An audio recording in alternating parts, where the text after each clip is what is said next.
Man, other than I was in Westwood my whole life till about. I mean, it wasn't till about my whole life. Basically, to about 18, I stayed in Westwood. So like from your perspective, what was Westwood like to you back then? I think it was tougher, man. I mean, it was a lot harder back then. Man, I mean, every corner you looked on, it was a lot going on. It was difficult, but I mean, it was tough, man. But again, with the family and the backbone and the people that took care of me and made sure I stayed out the streets was on me 100%. I mean, like I said before, back then, the drugs was crazy. What street was you on, Pooh? Oak Ridge, 248 Oak Ridge Drive and 3510 Hoover Avenue. Yeah, Blues Barbershop. Right there. I got my Mr. Blue cut my hair for 16 years, man. Gave my first haircut, man. Blues Barbershop. Legendary barbershop. Legendary, man. Legendary. I got my very first haircut when I went to Turnabout. I went there. Oh yeah, did you? Mr. Blue cut my hair for 16 years. You got your first haircut when you went to Turnabout? Well, like me personally, taking my money to go pay for it. Okay. Yeah. I had a stepdad that would give me like a bowl cut in the crib. You know what I mean? Before that, my grandma used to give me bowl cuts. Before I went to a barbershop, my grandma used to cut my hair. Bro, listen, I don't know what about Westwood. I grew up Westwood as well. You know what I'm saying? So it must have been the Westwood thing. Like, I seen that Pooh kid with the same haircut. You gonna get I'm for real, man. My grandma put me in that kitchen, man. Put a bowl on my head. Man, I gotta find it. It's a video, man, of my grandma cutting my hair and me at the end of the video, at the end of the haircut, saying I love when my grandma cut my hair. Yeah, some of the funniest stuff ever, man. It wasn't cap though back then. Nah, it wasn't. It was the haircut. Everybody was getting bowl cuts. Right. So like walk me through like like elementary or maybe the middle school. Like when you start like get into the basketball. It's funny, man, because everybody always asks me when I started playing, and I didn't start playing until I was about 11 or 12. Really? Yeah, I mean, I grew up watching my uncle Clifton Cook, who went to Dunbar. I watched him. He was everybody asked who's my number one. He was my idol. He was who I wanted to be like growing up in high school, but I never really took basketball serious. I played flag football. I played a little basketball, but really made me get into it when I was about 10. In the 5th, 6th grade, I was about 5'9". By the 6th grade, I was 6 foot. Yeah. So it was like, height was everything, you know what I'm saying? And I was told and given opportunity by Coach Moses at that Parkside, Coach Wolfie at Westwood, Coach Hoskins, Coach T, and then I went. I mean, they all really helped. Coach Powell came around, and really Coach Powell really made an impact on my life, but. They came around, and once I get to the 7th grade, it was like I was 6'3" in the 7th. Damn. Yeah, I mean, I had a big growth spurt from 6 foot to 6'3" going to the 7th. One thing about when you are taller like that, a lot of kids are uncoordinated. Right. Was you uncoordinated? Nah, that's because funny. It seemed like It's funny. People said all the time it was in my genes. It was naturally given to me. Yeah. Because you can ask anybody. I don't think. Like, I see kids today and what they work on. I don't think I really worked on a lot of that growing up at that stage of my career, because at one point I didn't really take it serious. Plus, I was always in trouble. So my mom wasn't letting me go out. I was always on punishment. Right. Yeah. So I didn't really never take it serious, but I never really think I put in as much work as kids do today at that age, because I was naturally gifted and talented. You know what I'm saying? I was blessed with that talent. With coordination. Everything. Because balance. It was crazy, man. I'm telling you, the most I ever used to do was, man, I'm telling you, I used to get get on punishment for literally standing outside, probably about the 6th or 7th grade playing basketball,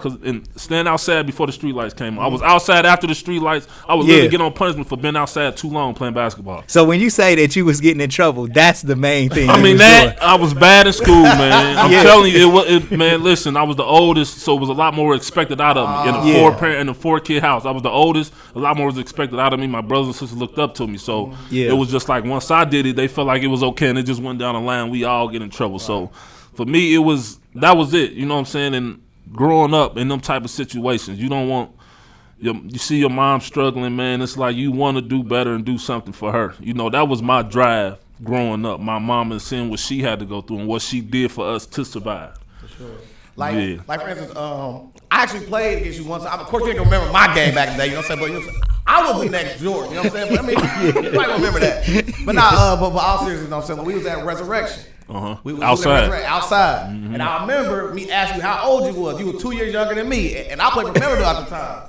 You dunking and everything. I'm like, bro. 7th, 8th grade, I was dunking. Yeah, I'm like, bro, he a dog, bro. Yeah, I mean, like I say all the time, man, it was it was a natural God-given talent to me. Now, a lot of people can't really say that, but for me, it was because, like I said, I didn't work. Now, I want to ask you. So, like during that time, did you see other kids that had some type of talent that probably like they could have made it to the next level, but like something with me them? in my age group? Yeah. I mean, it was a couple guys. You had Antoine Sane. You had guys like Aaron Brown at Belmont. I mean, Aaron Pogue.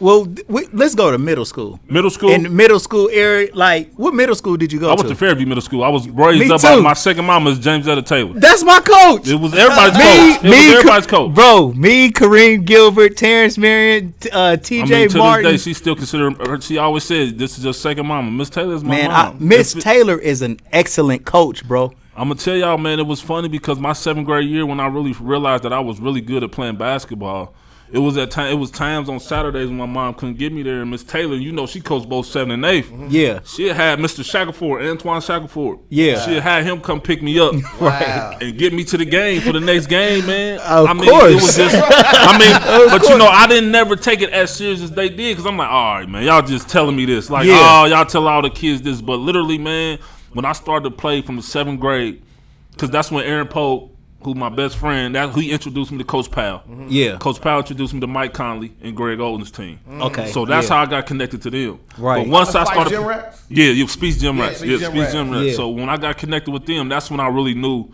this is what I was. You know what I'm saying? At first, I was just like, yeah, whatever.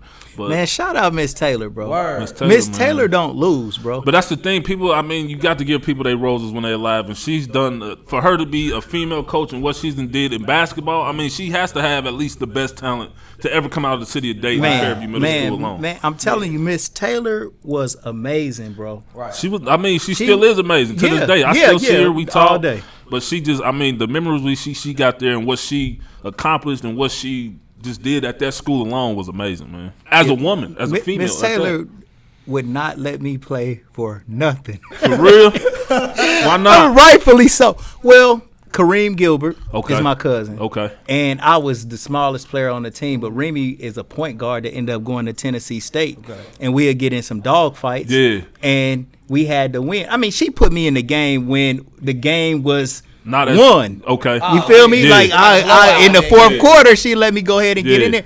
She had love for me, man. She like I had lost my parents when I was young. Yeah. And so I think Miss Taylor kind of just she swooped me up for that. Comfort you in that Yeah, in that for way. sure. Yeah. To let me be a part of the team. Plus Reem was my cousin, so he probably said, you know, get little cuz on the team. Right. But Miss Taylor, overall, I know I'm kind of sticking on her. But I think she deserved it, though, everything. bro. And she and really it's funny do, you bro. said that Amazing. because I always will say it to this day that she is literally one of the best coaches of male basketball in the city of Dayton. I mean, just because of her wins and losses is ridiculous. Right. Man, we did not lose. Right. We didn't lose nothing. Right. We won the Middletown championship. Y'all had to go. No, we just had the city. Y'all just had the city. Okay. That's the year. I mean, it's funny because my 7th grade year. Back then, you were allowed to play up. So my 7th grade year was the 8th grade tournament. It was the championship against McFarland. And I told y'all before she was coaching that game and she had Mr. Shackelford come get me. Yeah. So I ended up playing as a 7th grader on the 8th grade team and getting MVP of the game.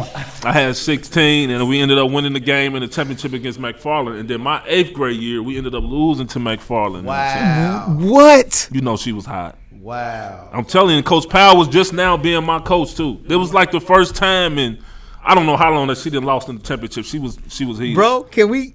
Y'all lost a game, bro. What happened? How? It was me. I mean, McFarland was good. McFarland was actually considered the better team. Like I told you before, I was just now coming on the stage. So a lot of them guys like Antoine Sane, Darren Powell, you had Tony Dixon, Jesse Watt. Oh, they was all over there. Nah, they was at McFarland, but then you had Jesse and them over at Kaiser, and then you had Aaron Brown and Greg Napier over at Rolfe. But these were the teams that were considered better than us because, like I said before, didn't nobody know who I was because I didn't even know who I was. So they was like, who is DAEQUAN? They like, who is you? And I'm looking at them like, I mean, I'm just here to play basketball. Not knowing that my game was as good as people really thought it was. And I'm just sitting there just playing basketball like, okay, y'all just, but people started to tell me like, man, hey man, for real, you could really dominate everything. Exactly. And my thing is, I'm like, y'all playing with me still. All the way till I get to high school, bro. But like in hindsight, right? So like when you play for Speeds, right? You led the team with Greg Oden and Mike Conley. You the leading scorer. I mean, that's. I mean, they just put me in a great position. Wait, you got to understand. 2004 Big Time Championship. You was the leading scorer. I mean, you got on to that understand. It's like it's difficult. I mean, it's a great team. You know what I'm saying? You don't take none from nobody because everybody on that team went to the league. Absolutely. Me, Greg, Mike, Eric Gordon, Josh McRoberts. Crazy. I mean, you name everybody. That was the starting five. That was the starting five. Yeah. So we was the only team to win the Big Time back to back. I think the Dwight Howard's team had won it once, and then. I don't think LeBron's team had even played. I think they did, but I don't think they was with Adidas. We was with Reebok, so they didn't play in that one. But long story short, it was just easy. When you got them type of guys on your team, it's easy. I mean, you can't double. You got the best big in the country, the best player in the world right now. You got the best point guard. Then you got me considered the top 2 guard. You got Eric Gordon right up under him and D Rose fighting for 1 and 2 in they class. It's just like and Josh McRoberts was going to Duke. He had already committed. So it's just like how what you gonna do? Right. Yeah, I mean you got that. You got somebody. Somebody's gonna get dogged. Exactly. That's just how it went. And I just so luckily it was me. You know what I'm saying? So I was getting the easy buckets, the dunks, and all that. But man, I'm telling you, I don't never take none from that team, man. We was considered one of the best teams to ever do it. Okay, now, so you should have like an interesting take when it comes to AAU basketball, and now the, you know what I'm saying? Listen, man, I'm gonna be honest with y'all, man. In today's game, I can't really like the super teams. I mean, in NBA, I'm not. Listen, man, people want to win. I can't take that from them, regardless of how you do it, what you got to do it.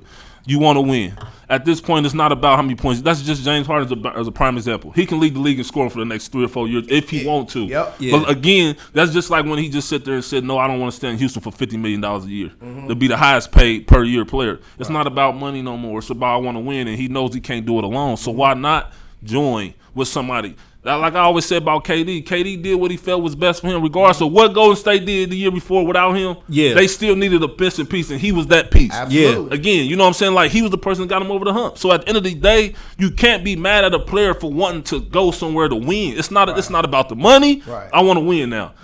Nobody want to go down like Charles Barkley, Karl Malone, John Stockton. You know what I'm saying? Guys that didn't win but had all these points. You're gonna get remembered. But at the end of the day, you want to be up there with the greatest. I'm winning championships. That's the same way with Russ. I love Russ to death. That's interesting. Who is the greatest now? The greatest what? Basketball player of all time? Yes. Michael Jordan. To me, I mean, everybody has their opinion, man. I love LeBron. Like a brother. I know him outside of this. You know, we chop it up this, and that, but. Michael Jordan. No stories. We can't. That's behind scenes. But no stories, man. But again, like I said, it's just Michael. I grew up a Michael Jordan fan. Who didn't grow up wanting to be Michael Jordan? To this day, it's still kids that love Michael Jordan. I said all the time, it's kids. I always say, man, it's kids that never seen Michael Jordan play. But at the end of the day, you go to YouTube and you watch his videos, you be like, ooh. I love Michael. What Michael did. It's only one Michael. It's only one LeBron. It's only one Kobe. I don't compare them. You let the analysts do that. At the end of the day, if you're a basketball player, you're going to love who you love. You got your opinion. At the end of the day, LeBron is the greatest all-around player of all time. Period. You can't nobody do it better than LeBron. And never will. At 6'8", 6'9", 270 and jumping over the backboard. I mean, come on, man. I mean, the man spent $1.5 million on his body, man. I mean, come on. I remember them days, man, where I used to be, man, 210, 6% body fat, man. Like, come on, man. I mean, you can't. So what is the difference in like getting your body ready for like in high school compared to the next level? I mean, for you, you still learning your body. You still growing into your body. You know what I'm saying? For me, going into high school, like I said, I was skinny, man. I was scared too, man. And then again, I mean, high school was different, man, because then you got to understand. Excuse me, I'm gonna give y'all a quick story, man. So I'm with Coach Johnson from Dunbar. So you know it's freshman trials day. So Miami, y'all think I'm playing? I didn't realize how good I was. So I'm walking down the freshman tryouts. Literally, I'm walking down to the gym. It's at the old what's that down the street from Dunbar? Walgerman. No, not Walgerman. Louise Troy. Right down the street, down the corner. So I'm walking down there. This is specifically freshman tryouts, not just. No, this specifically freshman tryouts. Right. So you went to try out for the freshman team. Listen. I'm telling y'all because in my mind, I haven't talked to coach at the time. It was Waterman, the varsity coach. I hadn't talked to him. Coach Powell didn't say nothing to me about because he was the JV coach. So I'm like, it say freshman tryouts. I'm going down here. So I kid y'all not. I walk in the gym. Coach Jay ain't there yet. About 2 minutes in, I'm putting my shoes and stuff on. Coach J walk over to me like, "Hey, what you doing?" I'm like, "I'm getting ready for tryout." You know, yeah. I'm like, "Damn, what I'm ineligible or something? Like, what I do?" He like, He said, "Varsity up the street." I said, "Coach J, I want to play with my friends. All my friends I done played against in middle school on my AAU team, they all down here. Darren, Twan, Tony, Jesse. They all down here for freshman trial. I'm trying to play with my team. Like, brother, you up there the street." So I turn around, walk up to varsity, man. And you had that for real mindset that you really did want to just play with your freshmen, with your brothers. Wow. My friends, man, I'm telling you, I wanted to play with my friends, and Coach J just pulled me to the side and said, "Man, you up the street." And he like, "You don't get a chance to play with your friends next year." So I'm like, man. So I get up I start walking back up the street, man, to this varsity. Man, everybody, I walk in the door, everybody look at me crazy. At this point, I'm like, man, I don't know what to do, man. I don't know whose hand to shake, who to say what's up to, because at this point, it's like you got a freshman coming in. Did you know any of them? I didn't. I know Lou Leslie because he played for Westwood back in the day when I played with the Wood, and I used to know him. I knew him. I knew Lou. I knew Marcus Simpson, Mook. I knew him. Other than that, I didn't really know none of them guys till I met them that day. Yeah, wow. And it was different, man, because I was like, I thought I was gonna play JV, and Coach Powell said, "Well, how did you do when at the tryout? Do you at the remember?" Tryout, I really don't remember. I can't even tell you, but I just know that when I got there, I was strictly put with the juniors and seniors. It wasn't like I didn't go to JV. I didn't play with the sophomores and juniors. I went straight juniors. I was gonna be able to play varsity and seniors. Yeah. And what he did was he put me on the opposite team of the starters, and he put me. And I remember me being put at the point guard position. Yeah. So he put me at the point guard position on the opposite team, and man, I hate telling this story, man, because it was like I did so good, man. I didn't know how good I was. Yeah. But it was to the point to where I hate telling the story, but it's the truth. So it's an embarrassment of riches. It really is. Because it really is. You really don't want to say that you just came and just dominated the hell out of everybody, and you wasn't even really trying to show nobody else. That's the thing. It was, bro. I'm like, with my game back then, I was so shy. I didn't really break out of my shell yet because I'm like, I'm like, I don't want to do too much because then they're gonna think I'm doing this or doing that. But again, I mean, I had a great tryout, and it was just like from there on, it's rock. We rock. I'm thinking, the list come out for JV for freshmen. I know I didn't wasn't on that one. I went to JV. Now look on freshman, on varsity, I'm like, dang, only varsity? So then I'm like, dang. So I'm asking my mom and Coach Powell. So I'm like, so how's this gonna go? Am I gonna play a little bit here and come back? And now Coach Powell comes to me and said, you playing straight varsity? And he said at this point, it's looking like you gonna start. And I'm like, what? Freshman starting. Starting. So it was between me and Faith.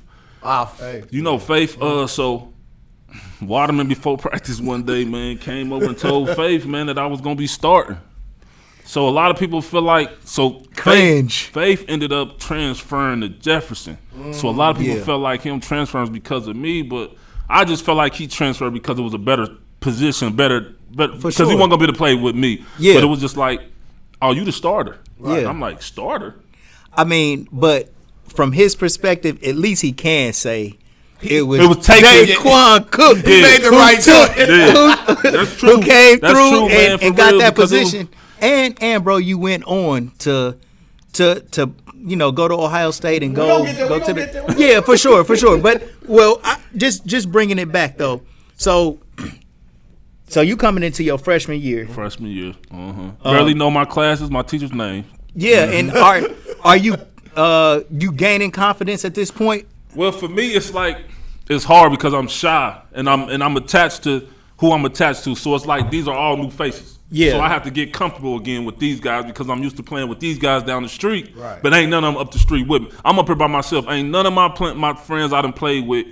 Ain't no friend. I'm the only freshman, and then some of them playing JV. But at this point, they trying out for freshmen, even though they know they're gonna make the team. Right. Yeah. You know what I'm saying? So I'm up there by myself. It's fresh, bro. Only person up there that I know is Coach Powell. Waterman, honestly, I kind of had an idea that I was going to probably be able to play varsity but not start, but because during summer league I was playing with the summer league varsity team when it was over at I can't even remember. It was I don't remember. Not the Salvation Army at this. It was way before. It was before the Salvation. It was at the old Fairmont, Fairmont gym before they got the new one. So that's where we was playing at, and I was playing with them every weekend. But I'm gonna tell y'all a story even before the Dunbar. Here we go. Yeah, this is what we love right here. So listen, man. So me, again, not paying attention to basketball or whatever. So I had coaches back then, Waterman, Billy Brooks over at Belmont, come to me and say, you know, ask me where I was going. So initially, DAEQUAN Cook was supposed to be at Belmont. So what happened was I played in the summer league game with Belmont. Right. I played in the summer league game with Belmont. Billy Brooks came to my house, told my mom I was going to be playing varsity. This is like a college coach coming to my house and talking to me. Wow. Right. And then out of nowhere, I just get this paper saying, hey, you go to Dunbar now. Yeah. So like a week later, I'm playing against Belmont with Dunbar at Fairmont, man. Bro, but listen, man, that is the coach's worst nightmare, Let me stop. bro. Let me take that back. Let me take that back a little bit. So, yeah, that's right. I'm thinking about something else. But man, it was crazy because I was like, Belmont really thought I was going to Belmont, man. And I thought I was too. Right, and you get a kid that is an All-American. Like you recruiting this kid, and you think that he's coming. He's gonna change the landscape of your program. It was just different, man, because I didn't even know. I honestly didn't pick a school, and it was so last minute that they just literally gave me a school, and Belmont was the school they sent me to. Yeah, and the coaches found that out when they came to my house, man. I practiced with the team, played a game, and then like a week later, man, Coach Powell came to me and was like, "Hey, you at Belmont?" I'm at Dunbar. I said, "What?" He like, "Yeah." He said, "That's the end of with Belmont." I'm like, "Oh my goodness!" Man. And it just blew he up. was happy to say up. It was just blew up after that, right. man. It blew up, man, for real. It was just crazy. So, man, go ahead, P. So I was gonna say, like during this, like transition from middle school to high school, you know what I mean? Like you had to have other stuff that didn't have to do with basketball that was like weighing on you also. Like, nah, I was a one sport. I tried flag football in the 6th grade. I was a quarterback. I didn't really like that. I'm allergic to grass. So well, he's saying, did you have any problems? Like, I mean, just like life? Yeah. Oh, in life? Nah, I mean, other than the normal problems of a kid. I'm the oldest of 4. Got to take care of them. Some days I couldn't hang out with practice or go there because I had to watch my brothers and sisters. I mean, other than that. Nah, I mean, lights cut off from time to time, you know what I'm saying? I mean, them problems, them came. I mean, stuff like that, electricity and stuff, I had them problems, but that didn't stop me. That just motivated me even more to want to be to get out of that, man. For sure. Out of that for real, yeah. So how was Dunbar, like the season before you got there? Was were they a good program at that point, or was they kind of? Listen, I ain't gonna lie, because Dunbar was never on my radar. The school I really wanted to go to was Colonel White. People don't know that Steve Wright was the player I looked up to after my uncle in high school. Steve Wright was the only player that I ever wanted to play with that was still in high school. And me not knowing the whole status of high school, I get to trying to figure out, I get to ask people like, yeah, I'm going to get to play with Steve Wright my freshman. They're like, nah, this is his senior year. I'm like, oh, no, I don't want to go to Colonel White no more. I said, I only want to go to Colonel White to play with him. Right. But knowing that I ain't going to play with him, Colonel White wasn't even on the list no more. But Colonel White was my #1 school because I wanted to play with Steve Wright. I wanted to be like Steve Wright. The way Colonel White played, the way Steve played, our games was similar. Yeah. And the way he played, man, and he grew up in Westwood, just watching him play from the younger days until high school, it was just like, dang, man, he get overlooked a lot, but to me, he's like one of my top 5 players to ever play in Dayton. That was my question. Ever. He's one of my top 5 because he could get a basket any point. And he was this small, but, bro, he could get a basket with the best of them, man. I went to every Colonel White game, period. I was at every game, and everybody thought I was going there. And so Dunbar wasn't really that good before you got there? I don't think so. I mean, I ain't gonna say they wasn't good. I mean, but I didn't know too much about. They hadn't won, right? And they hadn't won since '89, '87, they hadn't 89. won since '89, and you got there in 2000. I graduated 06, so I got there 2002. Yeah, 2002, 2003. Yeah, was my first year. Tutu Brown. Yeah, Tutu Brown. Yeah, that wasn't one. Dunbar wasn't making noise outside of Tutu Brown unless they was playing football. They had a couple football guys. Yeah. I mean, I tried to play football, man. Did you in high school? Yeah, but once the AD Miss Winborn found out I was playing football, well, wasn't even finding out, man. I was at a football practice, man, and I seen somebody run across the middle and get hit. That's all it took. On top of the AD, Miss Winborn, Frances Winborn came out there herself and said, you ain't playing football. Yeah. She said it herself. She became like a mama in that school. She was like my third mama. Miss Winborn, she literally, but she's family on my brothers and sisters side. So it was just like, you ain't playing football. No, she didn't want me to play football. My mama didn't want me to play football, but I seen it for myself. I said, I don't want to play. Right. Y'all gonna probably have me a receiver come across that middle. I said, Man, it's amazing how you got so many people who kind of help you stay on your path, man. You know what I'm saying? Who see things for you that you can't see for yourself. And you know bro. what is funny? Because before we go any further, it was like I see guys today that grew up in high school. And I always make this statement because it was like when we played in high school and they came to high school games, it was like for that night and that night only, it was no violence. Right. Everybody came to support everybody. Yeah. And then on top of that, even though the dudes was in the streets, it was like when they seen somebody like me out there and they seen me doing something I wasn't supposed to, be like, oh, nah, chill out, man. Yeah. Go about your business, do what you're supposed to do. You don't see that no more. When I was coming up, man, that was the best thing about walking in the streets, and I wasn't scared because I knew it was people out there like, nah, man, get home, or pick me up, give me a ride, and say, man, get there. But it's like today, I think a lot of that is lost, man. Yeah, that was like some of the biggest parts of basketball was the people on the outside that was helping me to where I was at. You know, help me get to where I was at. You know what I'm saying? Like that's lost, man. Yeah, you got the bad influencer passing the high school student the blunt. I think a lot of that's because, like, for instance, I mean, you saw it happen in our lifetime was when they closed down Roosevelt, right? Man, they closed down a lot of parks, man. That's one of the biggest things too. Kids ain't got nowhere to play, so only thing they got to really look towards is hanging out, and it's just like they taking that away from us, man. And I've been out a whole year, man, and we'll get to all the extras and all that what's going on in the future. But it's just like, man, it's a lot of that really does play an effect on the kids these days, because back then we always had a park to play at. And if we weren't playing at the park, it was always outside. Oh, we got it in.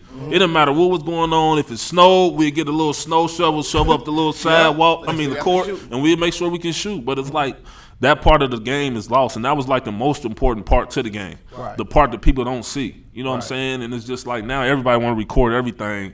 Oh, yeah.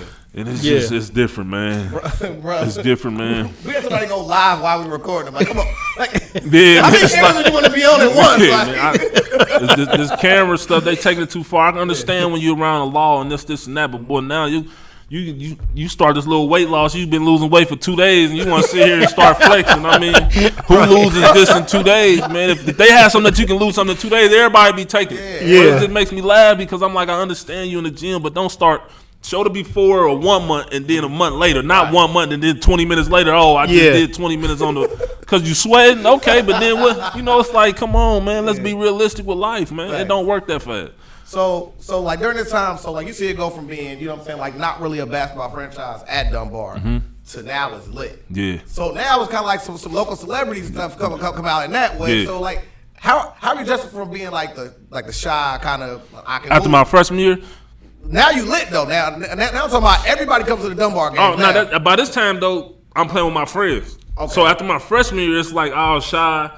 Like, I don't want to step on these seniors' toes. Let them get out the, you know what I'm saying? Let them do their thing. Let me try to do mine and help them the best way we can. I mean, even though I was still like the second leading scorer on the team, you know what I'm saying? I still was like letting them do their thing. So that second, third, fourth, it was like, oh yeah, I'm with my guys now. Okay. All the point guard, shooting guard, we all there. The big man, it's like 5 or 6 of us. So now, we lit on top of we all almost starting varsity. At this point, we all starting. Yeah. See, that was the embarrassing thing. It was like my boys could play with me, freshmen, but they didn't want to take from the seniors. So it was like, let's just let them wait 1 more year. So then that second year they came, they was starting. Yeah. I mean, they was starting with me, and you couldn't take that away from them because it was nobody better than them. Even it was justified. It was real. Exactly. So it was like they came in that sophomore year. We took over the whole summer league at Fairmont. We took it over. Yeah. And then from there on, it was just like juniors and seniors of that year. Y'all can't say y'all better than none of them. So y'all gotta come off. Y'all gotta play behind us because this is at the end of the day, this is really my team. So these guys are coming with me, and we gonna make it work. So they went along with it. You know what I'm saying? It was just like it worked. So that's why we got lit. It was lit, man. For real, it was lit, bro. It was lit. Well, your sophomore year, how'd y'all do? Sophomore year, what we do? We still was with Waterman. Oh, we made it all the way to the district finals up in at Xavier. Yeah, we went pretty far. We played up at Xavier. We ended up losing it. I think in the district finals up at Xavier, we went far. Then that second year, of course, we lost to Sandusky. And then my senior year, we beat them pretty bad. Yeah. But in between that, so like, when did you start getting like actively recruited? Nah, I ain't gonna lie to you. Again, all the way back to my 8th grade year.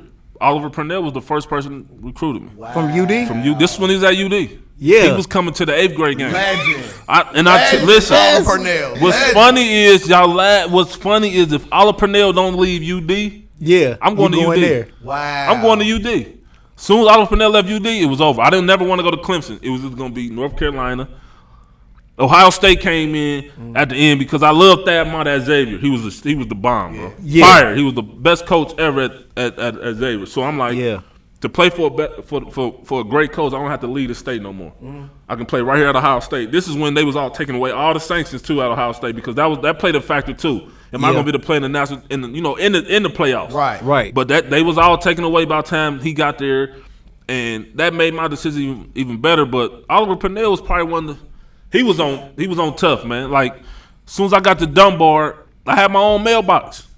My freshman year, I had my own mailbox, man. North Carolina, Wake Forest. They was all trying to get me, Greg, and Michael. They was trying to have us commit our freshman, sophomore years of college. Wow. Right. University of North Carolina, man. I never believed because Michael Jordan was my favorite player, and who wouldn't want to play for North Carolina? Right. Yeah. But see, I was waiting it out, man, because it was getting crazy. It was as I was getting better, it was getting more and more. And it was just like they was just like it ain't the right time to make a decision because I was ready to commit to North Carolina my freshman year. Well, I don't know. I maybe I got hip to you maybe your junior year or your senior year. But once I finally did hear about you, right? You was like a phenom. 25, Like people 5, were from what I was hearing and what I thought. Yeah. I don't know if one and done was the. Nah, it was just the year before. It was like it was like 2 years before. So you had to go to school. So I had to go to school, but I was considered one of them one and dones out of high school. Yeah, I thought that you was about to be able to go straight from high school to the It was like NBA. a year after. It was like maybe a year or two after I got out of there because LeBron was only.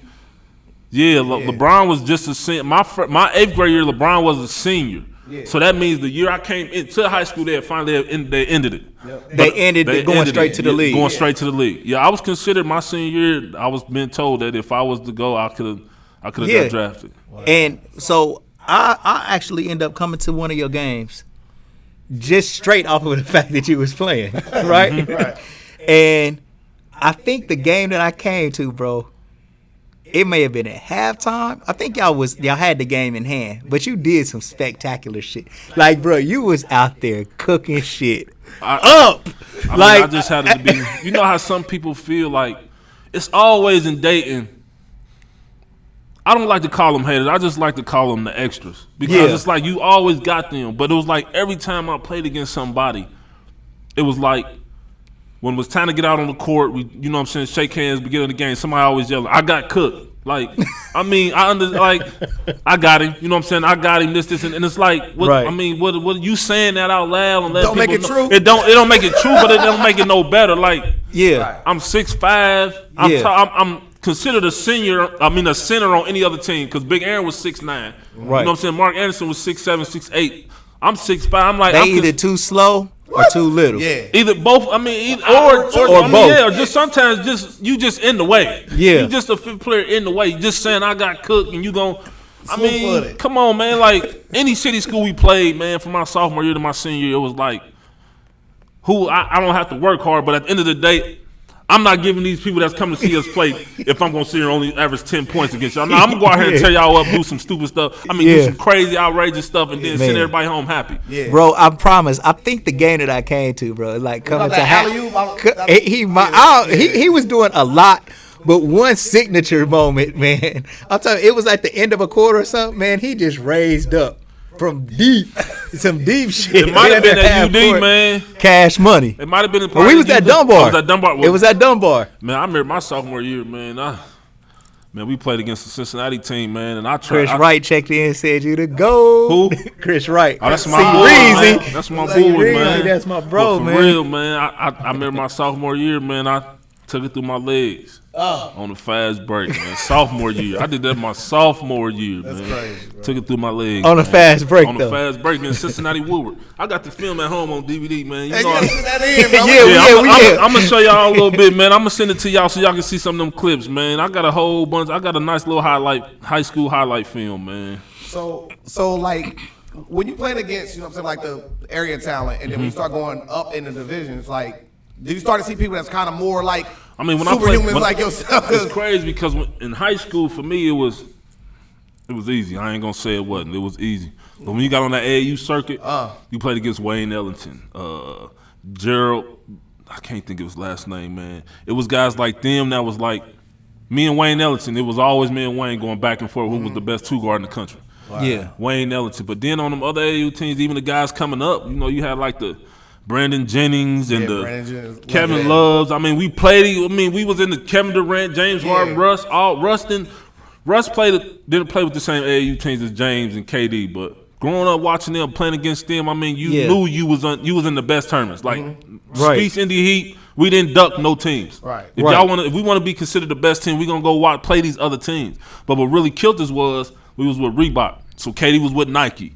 It was a lot of them guys with Nike, so we couldn't really ever see each other until we got to like the ABCD camp, where you just had to be there. The best players in the country had to be there. So it was like that was the only time. But then that was the time where we really laced our shoes up. Like, all right, you think you better than me, bro? We gon' we gonna find each other. We might not. They gonna match us up. And it was crazy because even as campers, the people that was running the camp and with the teams, they knew the standings and the stats of who was 1 and 2 and 3. So they always matched us up against each other. Yeah. But we'd never think it. But man, on the AAU circuit, I feel like AAU is gonna always be better than high school ball, only because you got teams that's come from everywhere and you got the best players. Right. Don't get me wrong, high school ball is very competitive, but to put you on that next level, AAU is where it's at. On top of, you got every coach in the country. Right. Yeah. I tell people all the time, that's your best opportunity to show out in front of the coach. If they come to see LeBron James and you playing against him, this is your chance to open their eyes. Regardless if you getting beat by 30, if you out there showing out still doing your job, oh yeah, they gonna give you a call.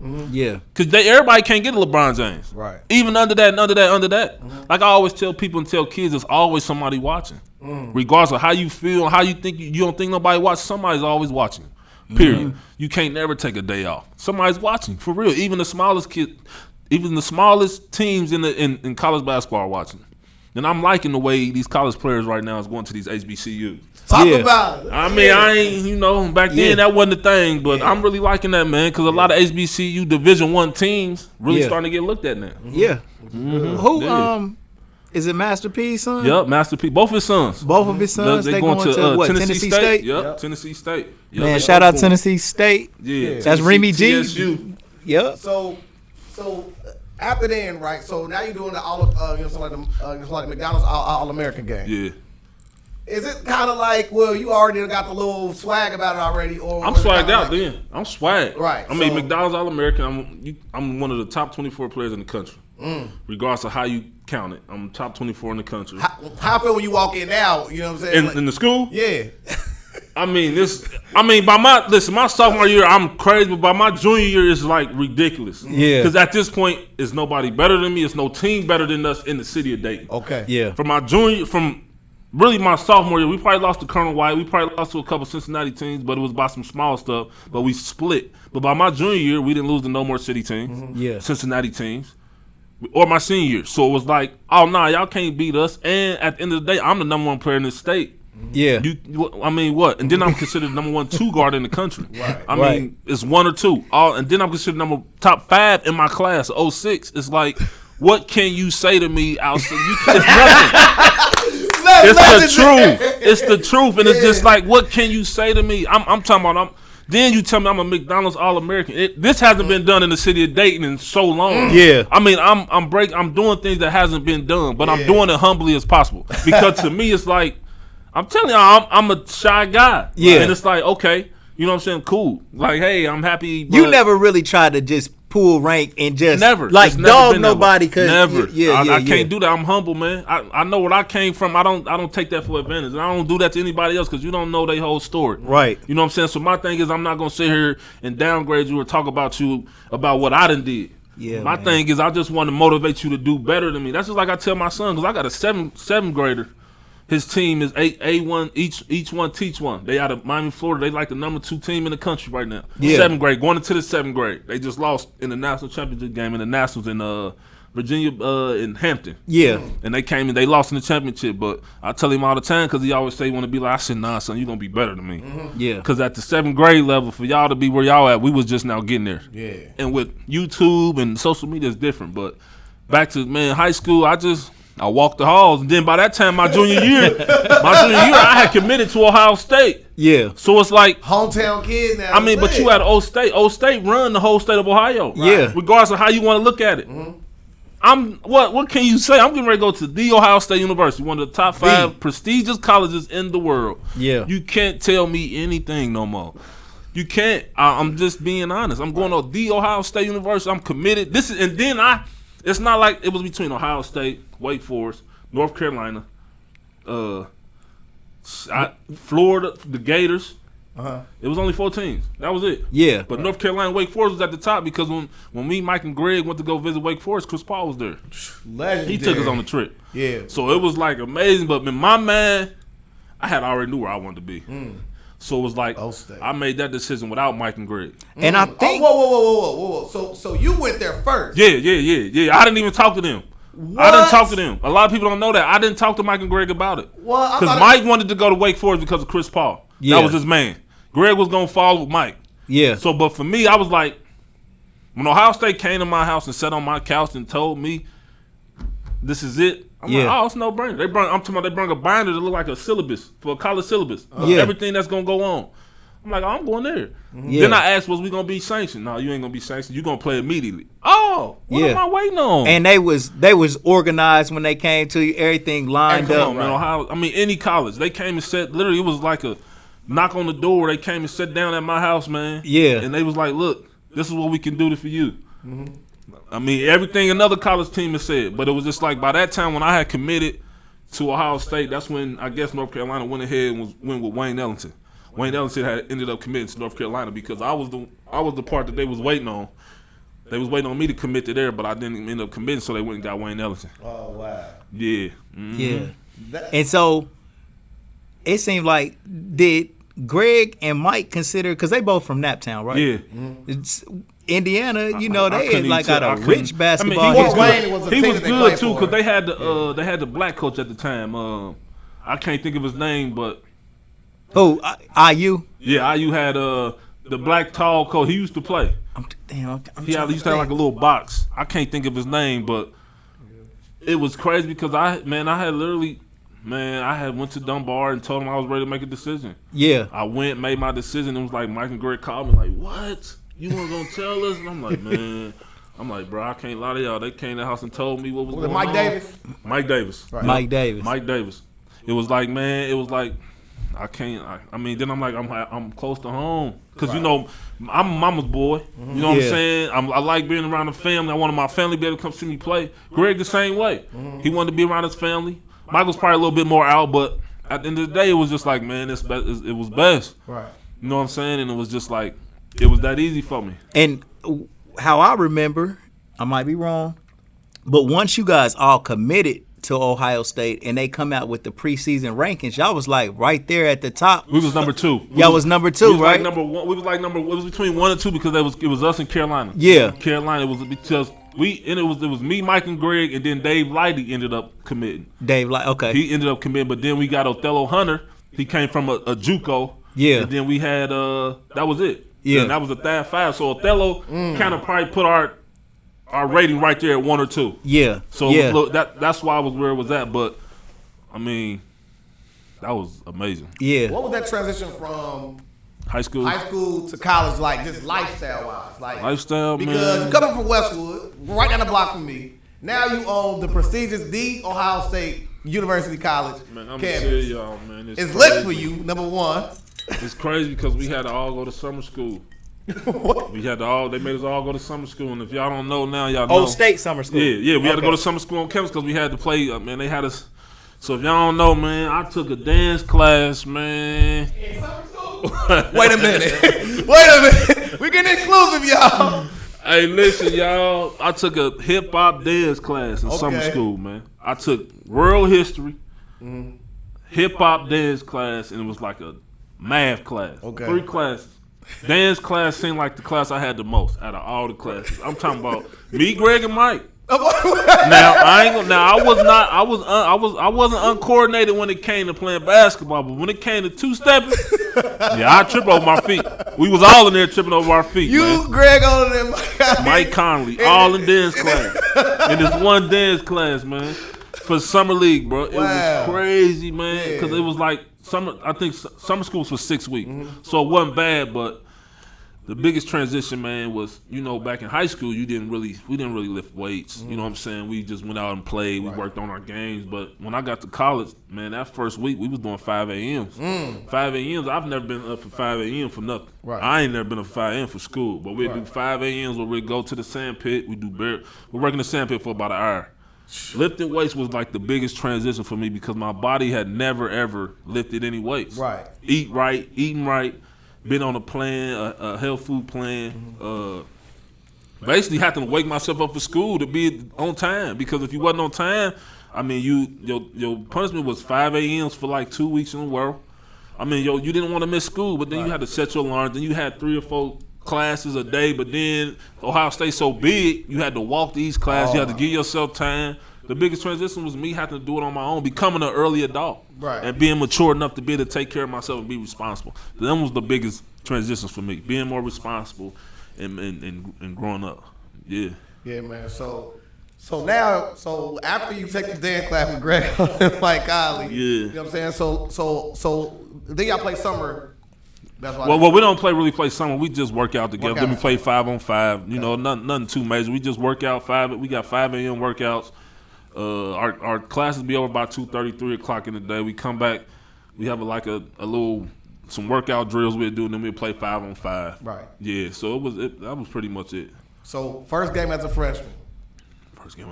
That was against VCU. I had 27 off the bench. Walk us through that, man. Look, a walk-in bucket, right? Off the bench, man. Off the bench. He averaged 25 in high school. He gave him 26 in his very first game. 27 against VCU. 27. Man. Yeah. I'm not gonna even say it's VCU, but it was a Virginia something. It wasn't Virginia Commonwealth because that's my boy used to go to that school. I had 27 though. I know that. I mean, off the bench, freshman, off the bench, man. I mean, Dad let me have my way. It was 27 though. It was just like. By that time, man, I was stronger. I was faster. I was more athletic. I was smarter.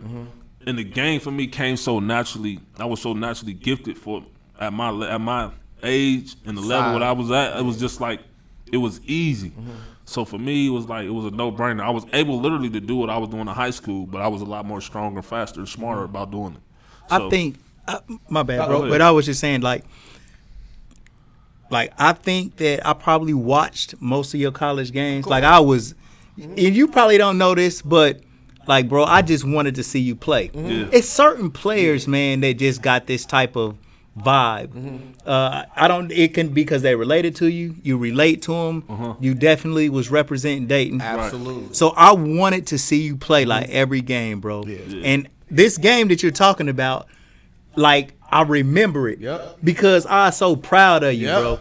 And so, with that being said, did you ever feel like you was representing the whole city every time you stepped out on the court? It's funny you say that because even going all the way back to the McDonald's All-American, when I was told that I was the first one in ages to get McDonald's All-American. I mean, from there on, it was like I'm representing my city in a way that hasn't been represented in so long. I said all the time, and I don't like to be cocky about it, but it's like Dunbar High School basketball. We played on ESPN. Yeah. I mean, how do we get to play on ESPN against Greg Oden? Right. It's like you got to have somebody or something that's capable of playing on that level. And it was like I did what I did the best way I could, and it brought that Dayton spirit back. I mean, people started talking about, hey, you got to get to Dayton to see DAEQUAN Cook play. You got to see him play. Yes. Dayton basketball was back on the map. Yeah. Regardless of where you went. I mean, we went down to Myrtle Beach, and even though we lost, it was like, oh, yeah, they know. Because my senior year, we only lost 2 games, and we lost them 2 games out of state. We didn't lose any games in the state. We won 26 games,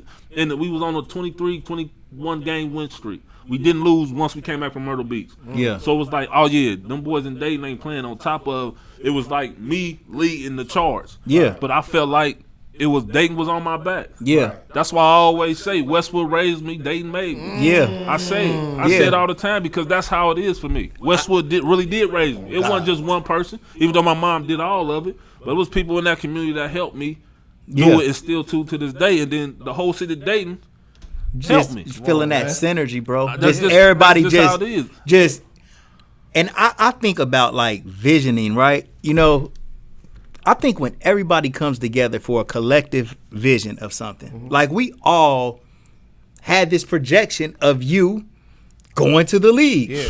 Oh yeah. And so it was like it was a fact before it became a fact because we all visualized this happening, bro. It was a fact, and then you confirmed it. Like, and then you know, like that's true. And that power, bro.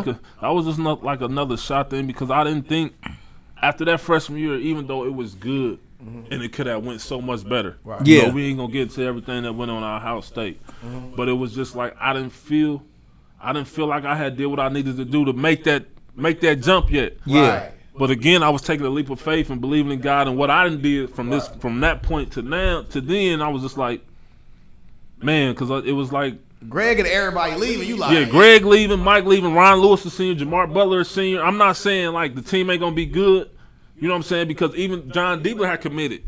Yeah, but it was just like Thad was like, what you gonna do? Because then I don't know if you still go get Diebler. I don't know if you still make decisions on getting certain players because if I stay, then where do these guys fit in at? Right. You know what I'm saying? Because I'm only a sophomore then. Yeah. But then again, it's just like, man, talking to my mom, praying, talking to my coaches. It's just like, man, this is if you gonna go, this is the time to go. Yeah. Boom. Yeah. It was like that because now it's like, what happens if you go in your sophomore year and you get hurt?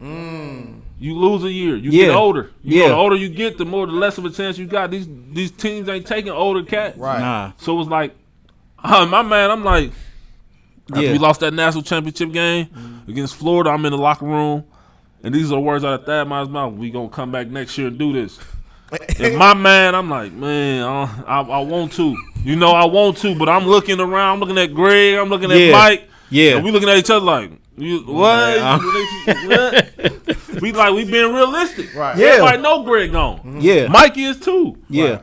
Now the decision is whether if I'm gonna do it or not. Right. You know what I'm saying? And in my mind, I'm like, man, I don't want to get out there and embarrass myself, but it's like That national championship game against Florida.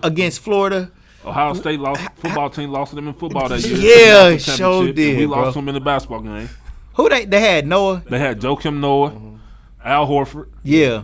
Torian Green, Corey Brewer. Yeah. Corey Brewer. Corey Brewer. They had everybody that got drafted. We all went to the league together. Yeah. Right. We all left together. Yeah. We all just went on to the league. Let's all back it up. Yeah, everybody just went. Corey Jones, the white boy that could shoot. They had him. Not Corey Jones. I'm thinking Corey Jones up at St. V. Can't think of his name, but he played with them, and he was a big part of their team. Shooter. Yep, the shooter. Yep, they won back to back. Remember the year before we got there, and then they turned around and won again when we was there. In hindsight, do you think they should have stayed another year, or you was like me? Yeah. A lot of people say, in my opinion, though, Right. you take a risk. I mean, that's a big risk to take to go a whole year. Staying injury free. Because see, my second year at Ohio State, I'm averaging about 30, 33, 34 minutes. Right. That's Yeah. almost the whole game. Right. That type of stuff gonna play a big, gonna hurt your body. Yeah. You know what I'm saying? It's like, do I really want to play that? It's gonna be so much pressure on me. Not saying I can't handle it because I could, but how much can my body really take? So at the end of the day, it's like, and I felt like I was ready. Yeah, and I really don't know what the upside would have been because Of staying, exactly. And you went to the league though. I mean, Exactly. you could have raised his stock potentially, but my stock was raised. I was considered a lottery pick. Yeah. And then Yeah. but by the last 18, 19 games, I wasn't playing no more. I mean, it go from me being the first 18 games, I'm the leading scorer. I'm averaging 18 points a game. I'm the leading scorer off the bench. Right. And then them last, When you was at Ohio State, bro, a lot of times coaches define roles for players on the team. When you was being recruited, did they give you a role when you was being recruited compared to when you actually started playing? what kids got to understand, and I feel like this is something I can teach kids. at the end of the day, a lot of coaches will tell you what you want to hear. Yeah. They're going to tell you. But you also got to be smart enough in your mind to know you need to go look at what's on that team now and what they got to look forward to when you get there. Yeah. So for me, it's like, okay, Ron Lewis, he a senior. He going to start. Well, in my eyes, I didn't, I felt like I could, but it was a senior. He got buckets. I respect Ron Lewis. He one of the guys I really love playing with. You know what I'm saying? But it was Ron Lewis. Then it's like, in my mind, I'm like, yeah, I'm going to play. Yeah. I'm going to play. I'm going to get my minutes. I'm going to be able to play. You're going to be able to showcase your talent. Exactly. Right. So at the end of the day, my role was with that. Outside of that starting five was I'm that sixth man. I'm that scorer. I'm the scorer that you're not changing my game. Yeah. You're not plug off the, that's what I'm saying. You're not changing my game. I mean, you're not changing. So coach telling me this is what you're gonna do. He telling me everything. This is what I'm doing. I'm doing my job. You know what I'm saying? So it's just like what happened, what changed. But again, them conversations for me and coach to have one day if we decide to have them. But it was just like where it go for me, averaging 16, 17 points a game, leading the team and scoring off the bench, being considered one of the top 10 draft picks, then turning around being number 20, 21 in the draft. Now, is this your first time getting, like a bad taste in your mouth about politics? Oh yeah, for sure. That was that was the start of it. Me not even realizing that was the start of it, but it was. And it and that's just how it went. I mean, that's just how it was, and that was the start of it. And at the end of the day, it was like, it ain't too much I can say or do about it. Right. I mean, it ain't like I still was satisfied with the way we ended. We won. We made all the national championship game. You know what I'm saying? I mean, I still won 6 men of the year. The first freshman to do it in a long time. I still won 6 men of the year. So it was like a Big Ten. You know what I'm saying? It's just like I still did what I was supposed to do, but it still left a bad taste in my mouth. Right. Yeah, for sure. Boom. So let's get to draft night. This is all our dream as a kid from Dayton is draft night. How nervous are you? What? Nervous? Even before going into that. So I'm going to tell y'all the story before even going into draft. So when I made the decision to leave, I was being told. So this is what I'm being told before I even decided to declare that I'm going I'm being told that I'm going second round 45 through 60, might not even get drafted. This is what I'm getting told by coaches. I'm like, what? I'm like, after the year I done had, I'm like, I don't even care. I'm going. So let me ask you this, bro. You cannot declare for the draft and then back out if it don't work out right. Back then you couldn't. Now you can. Back then, once you said you was gone, it was wiped the right. So it was just like it's all or nothing. So all your chips. See, I'm listening to certain coaches telling me 45 through 60, and then my agent, this is Mike Conley's dad, Mike Conley Sr., he's our agent, and he comes to me and say, that ain't true. So I'm like, they got you going first round. So little do y'all know a little story. Isaiah Thomas, his son, Zeke, played on our AAU team. He played with us the whole time. The Pistons. Yeah, the Pistons, Isaiah Thomas. His son played on our team. Okay. So he was able to give me some information as well, talking about, because during that time, he was the GM of the New York Knicks. Yes. Yeah. And he told me himself, he's like, that's a lie. So I'm like, oh, I'm gone. Yeah. That made it even clear from him. He like, nah, that ain't true. Don't listen to that. I'm gone. So I'm gone. So that even made it. Thank God I had some on the inside. Yeah, man. He told me, that ain't true. I'm like, oh, I'm gone. So I don't know if y'all know, I work out for 20 teams in the NBA. I almost work out for the whole NBA. So, I don't know if y'all know how it works. So you go from, like the NBA teams go night to, like from city to city. So when you work out in the summertime for these teams, it ain't the same no more. You don't have to work out, because back then they used to do it differently. But now it's different. But back then when you worked out for a team, they would call you. They wouldn't even call you. You'll get a schedule from your agent, and you will say you got to go to work out. This back then, that's when it was New Jersey Nets. So I had to work out for the New Jersey Nets, and I worked out for the New York Knicks. They'll do it together. Since they so close to each other, they have all their draft picks come to the same workouts. Okay. So I fly to New Jersey, to New Jersey today, wake up tomorrow morning, about 7, 8, they come pick you up. You go eat breakfast over at the gym. They talk to you, you change, you get to all your New Jersey Nets gear, they give you socks, they give you everything. So you get out there on the court, you work out. It's like 80 y'all. They usually get 4 guys at my position. They get like 2 guards and 2 bigs. So you start to work out, you warm up. Second thing you do, you start doing full court layups, you start doing full court drills, you start shooting jump shots and this and that. So I get to my 20th workout. So the 20 workouts in the summertime take up the whole summer. 20 workouts. I worked out for 20 teams. 20. I probably worked out for the whole league, basically. Yeah. Right. And this is all before the draft. This is all before the draft. Yeah. I'm talking about this literally. The draft is on Thursday. Sunday morning, Miami Heat calls my agent and says, yo, we want DAEQUAN to come in on Monday. Miami, you ain't supposed to have no workouts the week of the draft, but you can. You ain't supposed to, but you can do it. It's optional. Yeah. So in my mind, I'm in Miami. When we read about it, Miami looking to draft the big. So I'm like asking Coach Powell and Coach Conlon, why y'all want me to go to this workout if they looking for a big? What am I gonna do if they looking for a big? Yeah. And Coach Powell, I swear, Coach Powell to this day told me, he said, son, it's not gonna hurt you. Right. He said, it ain't gonna hurt you for them to look at you. Maybe you can change their mind. Yeah. I'm like, I don't know how much if they need a big because at this point they got Dwayne Wade. Right. Yeah. I ain't gonna be nothing there. Right. I'm with Dwayne Wade. I ain't gonna be able to beat Ohio State. I'm gonna have to. Yeah. So again, long story short, I'm like, all right. They're trying to phase out. Exactly. So Alonzo. 8 o'clock that morning, by 11, 12 o'clock, by 3 p.m. I'm on a flight to Miami. Yeah. I get to Miami, and it's funny y'all say that SHAQ picks me up at the airport. SHAQ. Yeah. Yeah, this is the day where the new iPhone, just the brand new first iPhone 1 comes out. Right. iPhone 1 Yeah. comes out. Picks me up from the airport. I kid you not. We go down on South Beach. He goes to the Apple store. He buys like 12 iPhones and give me one. SHAQ bought me my first iPhone. Give me one, Miami. I'm still on the sidekick. The sidekick and the next tail chirp. I got the next tail chirp. He like, it's iPhone now. And by this time, I'm like, man, I ain't thinking about no iPhone, but he gives me one. So I go to I go to Miami. I have a great workout. I think I make like 40, 50 shots in a row. Pat Riley watching me. Yeah. Pat Riley comes to me and says, I've never seen nobody shoot the ball as good as you outside of Rashad Leonard. He said, you shoot the ball like Rashad Leonard. I'm like, oh, thank you. Like, that's an honor to hear that from you. From Pat Riley? I'm talking about through the whole workout, probably out about 200 shots. I think I only missed like 4 or 5. The whole hour and a half. It was ridiculous. Yeah. Because I was already pissed because I'm like, y'all got me coming to this, and it's 2 guards and like 6 bigs. So I'm like, man, we ain't got it. Man, dude looking at each other like, what? Yeah. So man, I get home after that workout. I'm tired. So by this time, I don't know. Like after every workout, teams talk to you. They tell you what. I know. When I talked to Popovich, it was a no-brainer. Popovich said this out his own mouth. He said, if you there at the 26th pick, he said, I'm picking you. Isaiah Thomas said at the 23rd pick, Isaiah Thomas, remember I told you he was the GM. He said, if you still, he knew my nickname. He called me Pooh. He said, Pooh, if you still there at the 23rd, he said, we picking you. I'm like, well, there it is. I'm good. You secure. I'm secure. Like these guys telling me they picking me if I'm still there, and they telling me in my mind, and they like in my mind though, you're not gonna be there. Somebody gonna get you before. Right.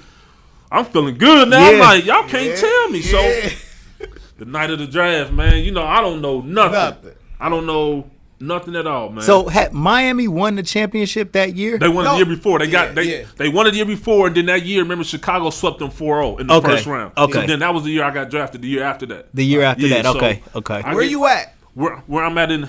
Where you at for the draft? I'm at the Holiday Inn on Dryden Road before it closed. Okay. So it's crazy because my mom and them, we couldn't get to. I was they had invited me to the green room to New York. Yeah. So I'm like, my mom can't go. We financing. We in Westwood. We ain't still got it like that. You know what I'm saying? So I'm like, nah, we can't do that. So Coach Powell, my mom, and a couple other people like Kerry Ivan and them, they're like, yo, you should do something like have a big event for everybody. Right. I'm like, for everybody to what? He like, everybody come see the draft party. I'm like, just an open invitation. They like, yeah, like we gonna have food and I'm like, well, cool then. I'm like, that's even better. Because I was going to sit at the house with my close people and just be in front of the TV. Right. So, now, my agent know, Coach Powell know, I know he know. They all know what's going on, how it's going to happen. They haven't told you. Yeah, it's like a woman or somebody getting ready to get surprised and have to get married. Man, so that's it's like cool, everybody bro. know but you. Yeah. Right. So at first, man, I get there, they done got me a suit. I'm clean cut. Shout out to my cousin Kevin Allen because he even had me a little suit. But anyway, man, I'm chilling, man. They go through the first. I see Greg. Greg hit me. I'm like, man, congrats, man. Love you. I see Mike go fourth. And I'm just like, oh, when is it going to happen? Yeah. It get up to the 13 and 14s. I'm like, okay, I got to be somewhere in there, man. Yeah. These guys ain't got me. I want to pause you there first. What team did you wish you would have played for? Back then? And also,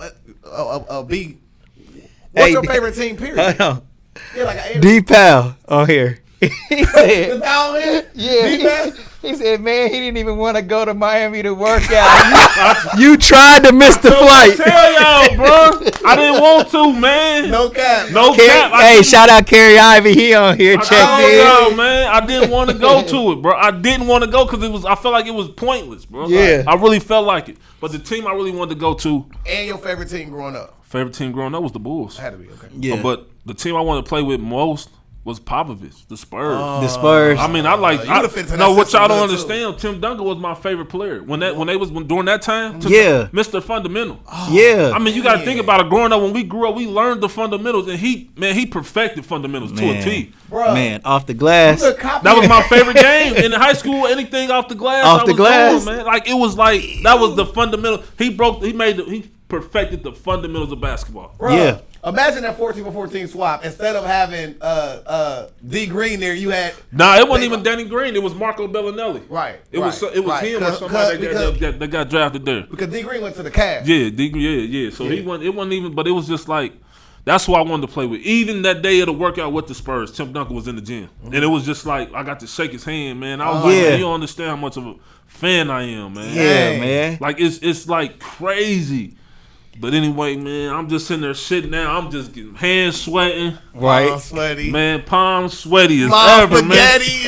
Man, I got my grandpa there. My grandpa had been drinking a little bit. He talking loud. I'm like, oh, man. Shout out to Papa, man. Yeah, shout out to my grandpa. But so, it's getting down to the nitty gritty, man. So it's getting down to like 1920. Yeah. So by this time, I'm paying attention. I'm starting to, I don't know. I don't have tunnel vision. I can see everything going on around me, and I can feel it. So I'm looking over at Coach Powell, and I seen kind of like on the phone, like he ain't been on the phone all day. I'm like, right, you must know something I don't. You know what I'm saying? So the 19th pick come around, I'm still like, come on, man. Come on. Then I'm like, even if I do fall in, the Knicks is at 23. Right. I'm at 20. You know what I'm saying? The Knicks right there, and then Pop at 26. It's 30 picks in the draft, so he are you going? Yeah. But at this point, I don't know where. Right. So I'm like, damn. In Miami, I worked out for Philadelphia, but Philly, I didn't really like. My workout there wasn't the best workout. So I'm like, dang, Philly ain't looking at me, so we'll get to the 21st pick. I'm like, Coach Powell, like, hey, come here, I need to tell you something. I'm like, what? I'm over here like, boy, everybody yelling at. I'm like, hold on, let me see what's going on real quick. Hold on. So then I'm like, Coach Powell come to me like, you about to get picked. I'm like, are you serious, Coach Powell? He like, yeah, you getting ready to get picked. So I don't say nothing. I'm like, I'm looking mad. Yeah. So it goes with the 21st pick, Philadelphia. And I'm like, Philadelphia? I'm like, I wasn't getting no vibe from them. I was getting picked. So I was like, Philadelphia 76ers select. They say my name. Oh, man, I go crazy. Yeah. I cry. My grandpa, I got the, matter of fact, I'm going to send y'all the video of that because Miami Heat took the clip off that video. I guess somebody sent them the video of my draft night and sent it to them. But I can send y'all the clip of that too. It's Miami Heat, but it was just like, man, my grandpa cried, but my grandpa cussed so much that day. I never in my life, my grandpa's a Jehovah's Witness, bro. I never seen my grandpa. I'm talking about. He said the HE double hockey stick word so many times. Right. So I get drafted, and they call me on the. Well, they don't even call me. They draft me, and then right after that, Miami pick. So I get picked 21st. Miami pick with the 22nd draft with the 20. I get picked 21st. And Miami picked 22nd, and then they swap. Yeah, then they swap. Yeah, so Miami picked the big man. They picked Josh Smith. But then, like 30 seconds later, Coach Powell came over and whispered to me like, "You ain't with Philly. Take that hat off." Because I had the Philadelphia hat on. Yeah. Coach Powell like, "Y'all need to take that hat off. He with Miami." Then they like, "It's a trade. It's a trade. DAEQUAN Cook for Josh Smith for the Philadelphia 76ers." And they like, "What? You get to play with D Wade?" Yeah. And then I'm like, how you feel right then and there at that moment? I'm crying in tears, bro. You was already crying about going to Philly, yeah, but then hearing that part, I couldn't believe it. I was just in there, I was crying. Me and my mom was hugging each other, crying the whole time. Did you like the option to go to Miami better? Was that better for you? I mean, at that time when I got traded, when I was just happy to get drafted. I didn't even think nothing. In the league. I wasn't thinking of nothing like that at that time. It was just like, man, I'm drafted. Yeah, this is the day. I've been watching these. I've been watching these little videos, these little NBA drafts for so long, man. To hear my name, like it was crazy. And I got the interview. Then Pat Riley called me. Hey, what's up, man? We just want to let you know that we was very happy about your workout. Yeah. And it was like a no-brainer for us to get you. He like it was easy for us to pick you. He said we're looking forward to you getting here. So on draft night, basically, everybody get the private jets come get them in the morning and send them off. But so basically, a lot of them was already out working from the top draft that wasn't there. So they was already going to pick up people and work it. Yeah. So that's when Pat had hit me and said, "Yo, Shaq said he gonna use his private plane to come get you." And I'm like, so long story short, we wake up the next morning after that party. Now, Miami, I've never drank nothing in my life. Yeah. I had a bottle of champagne. I was toe up, man. We stayed at the Holiday Inn the rest of the night. I had my suit was toe up. Like I said, shout out to my cousin Kevin Allen because he ended up Taylor making me another suit for the draft day with the holding jersey up. So. Man, we wake up the next morning. My mom there, she done threw her. It's so bad. My mom done threw her little wig on. Coach Pal get on the plane, and we all get on the plane. On Shaq's plane, man. It's a 9-passenger G5, man. We get on this plane. He got sandwiches and juice and flight attendant, man. Listen, I didn't want none of that. I went to sleep for 2 hours and 30 minutes, man. I was dead. Then I get there. My mom and them got my suit. They take me to the hotel, let me change. They put me in a nice hotel, man. The hotel they put me in was literally across the street from, I didn't even know where I was going to be living. You know what I'm saying? But I ended up going to the hotel, the Mandarin Hotel, getting my room, and, man, going down to the little press conference with my suit on. And then right after that press conference, man, I was already working. After the press conference, I went to a Miami Heat basketball camp. And I had got a check for like $2,500. Damn. Yep. Players get paid like $2,500, $2,500 for camps like that. Just but it was just like right there on the spot. I had signed my little paper. Then like 3 days later, they let me go back home for like a week to get my stuff together. Then I came back. They usually put you up for like 3 to 4 months until you find somewhere to live. They give you a car to drive. And by then, I had found my place, and then I was getting ready for the summer league. So they had summer league then. Yeah, summer league was in. We went to Orlando. Pat Riley didn't like going to Vegas at the time because it was too many distractions for 18-year-olds. Plus, we was illegal to really be out on the strip and do whatever. So but when you come back to Dayton, what's this like? Come on, man. Yeah, everybody like. Hey, I'm gonna tell y'all a funny story real quick. Look, man. So I'm with. So I done went, man, I hadn't even been in Miami a whole month. I had went and bought me a Cadillac truck. I went and bought me a light. I went and bought me a light. So I ended up getting it shipped here like a week later because they were still giving me a car to drive, so I wasn't tripping. So I ended up getting it shipped here, right? So I ended up driving it one day. See, my cars don't have Ohio license plates on them. They got Oklahoma and Florida, so I can get the windshield tinted and get limo tint on my car. So my Cadillac truck was like that. So they ended up giving me a ticket for it. I forgot all about it. So I go back to Miami, right? I'm back in Miami getting ready for the league, and I'm down there for about 2 or 3 weeks. I get back here, man, getting my Cadillac truck. That's why I made me think about I was on 3rd Street. I get pulled over on 3rd. Yeah. I got a warrant out for my arrest for a parking ticket for $87, man. Get out of here. I promise, man.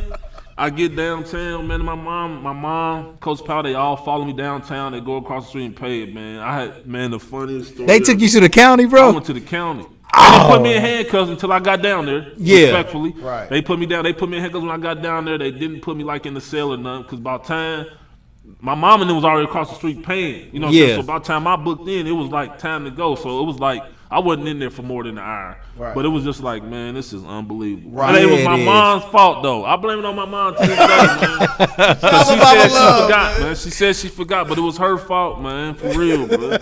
But, did the police officer know who you was? Yeah, they knew I was. Did they? And respectfully, because I was respectful too. Like around here, I don't use that. Yeah. You know what I'm saying? At the end of the day, I try to be respectful, period. Right. That's how it is. But I never used that. They knew who I was. I wasn't disrespectful. And one of the guys actually was being kind of like a DICK. Right. You know what I'm saying? And the officer was like, man, listen.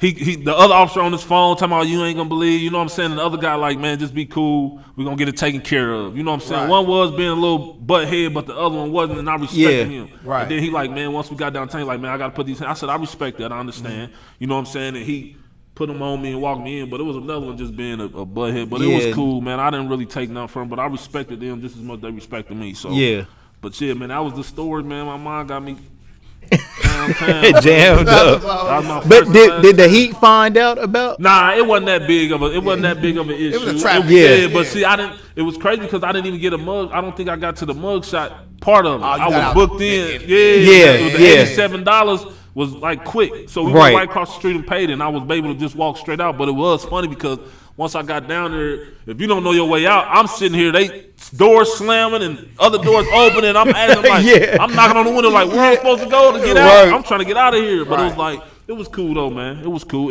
Did you run into anybody down there that was locked up that you knew? Nah, I didn't that night. It was a whole bunch of crazy people in the cells, banging on the cells, biting on the line and saying they got AIDS and stuff and don't sit next to me. And I swear this was. I'm like, man. I asked one of the officers, I'm like, please don't put me in there. They they let me sit outside near the TV, man. Yeah, and I sat there till it was time to go, man. It was that people was love, man. Yeah, it was. I respect. That's why I said I ain't got nothing against them. I respect them as much as they respected me, man. It was a smooth, but I was just mad at my mama, man, because that little $87 had been paid before I got to riding around. Yeah, because I was like, man, we wouldn't pull you over, but it was the tent. But then they couldn't see the plate, but then they knew who it was. I'm like, I respected. Then they seen I had a warrant. I'm like, I understand, man. I can't do nothing about it, man. I'm like, can I at least call my mom? Somebody come pick up my truck. So by then, they waited too. It was like 20 minutes before somebody got. They waited. They didn't tow my truck, nothing that. So I was like, all right, cool, man. But shit, that was the story right there. Yeah. It's kind of good looking out. I wasn't even all the way in the league yet, man. I had just got it. I was still fresh. I didn't even play the game or nothing. That's one of them things where you be like, bro, I hope don't nothing happen. I don't hope don't nothing happen to mess this up. And then here it go. That manifestation, bro. You know what I'm saying? I mean, we all know about Dwight Anderson. You know what I'm saying? Like, you know what I'm saying? Like he was one of the forefathers of this what we didn't want what happened to you. You know what I'm saying? So, man. For sure. So what's it like when you finally go to camp and you see Alonzo Mourning and D-Wade? First off, you got to understand, as a rookie, you got all the duties in the world. Right. Towels, you got to make sure everybody got towels. You got to do whatever they say. You got to do it when they say it. It ain't no. Any time of the day. So at the end of the day, it's like having two jobs. You're working for the league, then you also working for the vets on the team. Yeah. Even though they was lenient, they didn't really make me do too much out of the ordinary. What was something funny that like they made you do? Me and Alonzo Mourning one time made me wake up at like 5 in the morning and go get him a Subway sandwich. But the thing about it was they'd give you $50 and tell you to keep the change. The Subway sandwich was only like $8. Back then, you know, $50 is a lot. Yeah. I'm coming from college. I'm a college kid. Like, that's a lot of money. Alonzo Mourning, I always used to hang with Antoine Walker. Antoine Walker? Yeah, he was there, so I hung out with him a lot. You were gambling with him? Nah, I wasn't doing all that. Jason Williams, one of my greatest vets. White Chocolate. White Chocolate. What? To this day, he still called me Rook. I think I was like one of his last rookies. No, he was there with Michael Beasley, but he still called me Rook my second year. To this day, if he seen me, he called me. Jason Williams was one of the coolest vets I ever had, man. Yeah. Down to earth, man. He took me some places, boy. Yeah. That's all I'm going to say, man. He's the dude, man. Then D-Wade and SHAQ, of course, man. I really had a great time with them guys, man. They showed me how to have a really good time, man. And I was just young. See, my first year in Miami, you know, you had to be 21 to go out, and everybody knew who I was. So I had to wait a whole year to really be able to go out in the clubs with people because I wasn't under the age limit. But when you came back to the city, it was different. I was who I was. Back to limitations, y'all. You know what I mean? Yeah, I mean, back here, you know, we got 18 and up clubs, though. You know what I'm saying? Yeah. And then, you know, people doing what they're doing, but I still wasn't drinking, though. I didn't take it drinking. I didn't start literally probably drinking a little bit till I'm like my second, third year in the league. Right. I wasn't even doing it then, but I just occasionally do it. But shout out to Dollar Bill, man. He had a mean era, man. Yeah, Dollar Bill had a good one, man. That's my guy, man. He coming on tomorrow. Oh, for real? Yeah. I don't know Dollar Bill, man. Tell him I said what up. Man. Hey, that's a hell of a shout out. Dollar Bill, y'all. He was that man for real, boy. So, one thing that I did notice was that like Alonzo Mourning kind of like got you into the charity thing, even though like you was already doing it. But he kind of like reinforced. It was Alonzo Mourning and Dwayne Wade. I mean, the biggest thing for them was to always be able to get back in the best way possible, regardless if that was just me showing up, regardless of me doing the $20 per kid at camp, the stuff that I was doing. You know, just to show your face, to show that you are a part of this, and kids, and show them a way out outside of the streets. You know what I'm saying? And I felt like that was it for me. You know, a lot of people today always ask me, you know, what I'm gonna do. I mean, for me at the time, I didn't know I was gonna be done playing basketball. But a lot of people always say, why you ain't gave back yet, or why you ain't did this. But at the end of the day, sometimes just making out of the situation I made out of is giving back and showing your kids that you can make it. You know what I'm saying? But at the end of the day, I'm not done doing what I'm supposed to do for the city. Right. I mean, everybody has their timing. Everybody's timing is different, and you can't force me or rush me to do what I want to do for this community. Right. You know what I'm saying? And at the end of the day, this whole year has gave me a year, man, to really sit back and see what I can do for the community. But D Wade and Shaq, I mean, Alonzo, they all showed me different ways to get back to the community. Right. Well, I think that even coming here, it's so inspiring, bro. It's so inspiring for you to be able to come here, tell your story, and then people can just draw off of that and build off of that to know that these things are possible, man. You know what I'm saying? I don't want to cut y'all off real quick, but hey, where y'all at on here so I can tell my so we these people, it's on my page. We live on my page. What page? On Todd Smedley. So I can just have them, so I can share it. Yep. I tagged you in there, bro. So you might got a notification of it. Here you go, right here. I'm resharing it right now. There we go. Well, that's love. Right there. Yeah, there you go.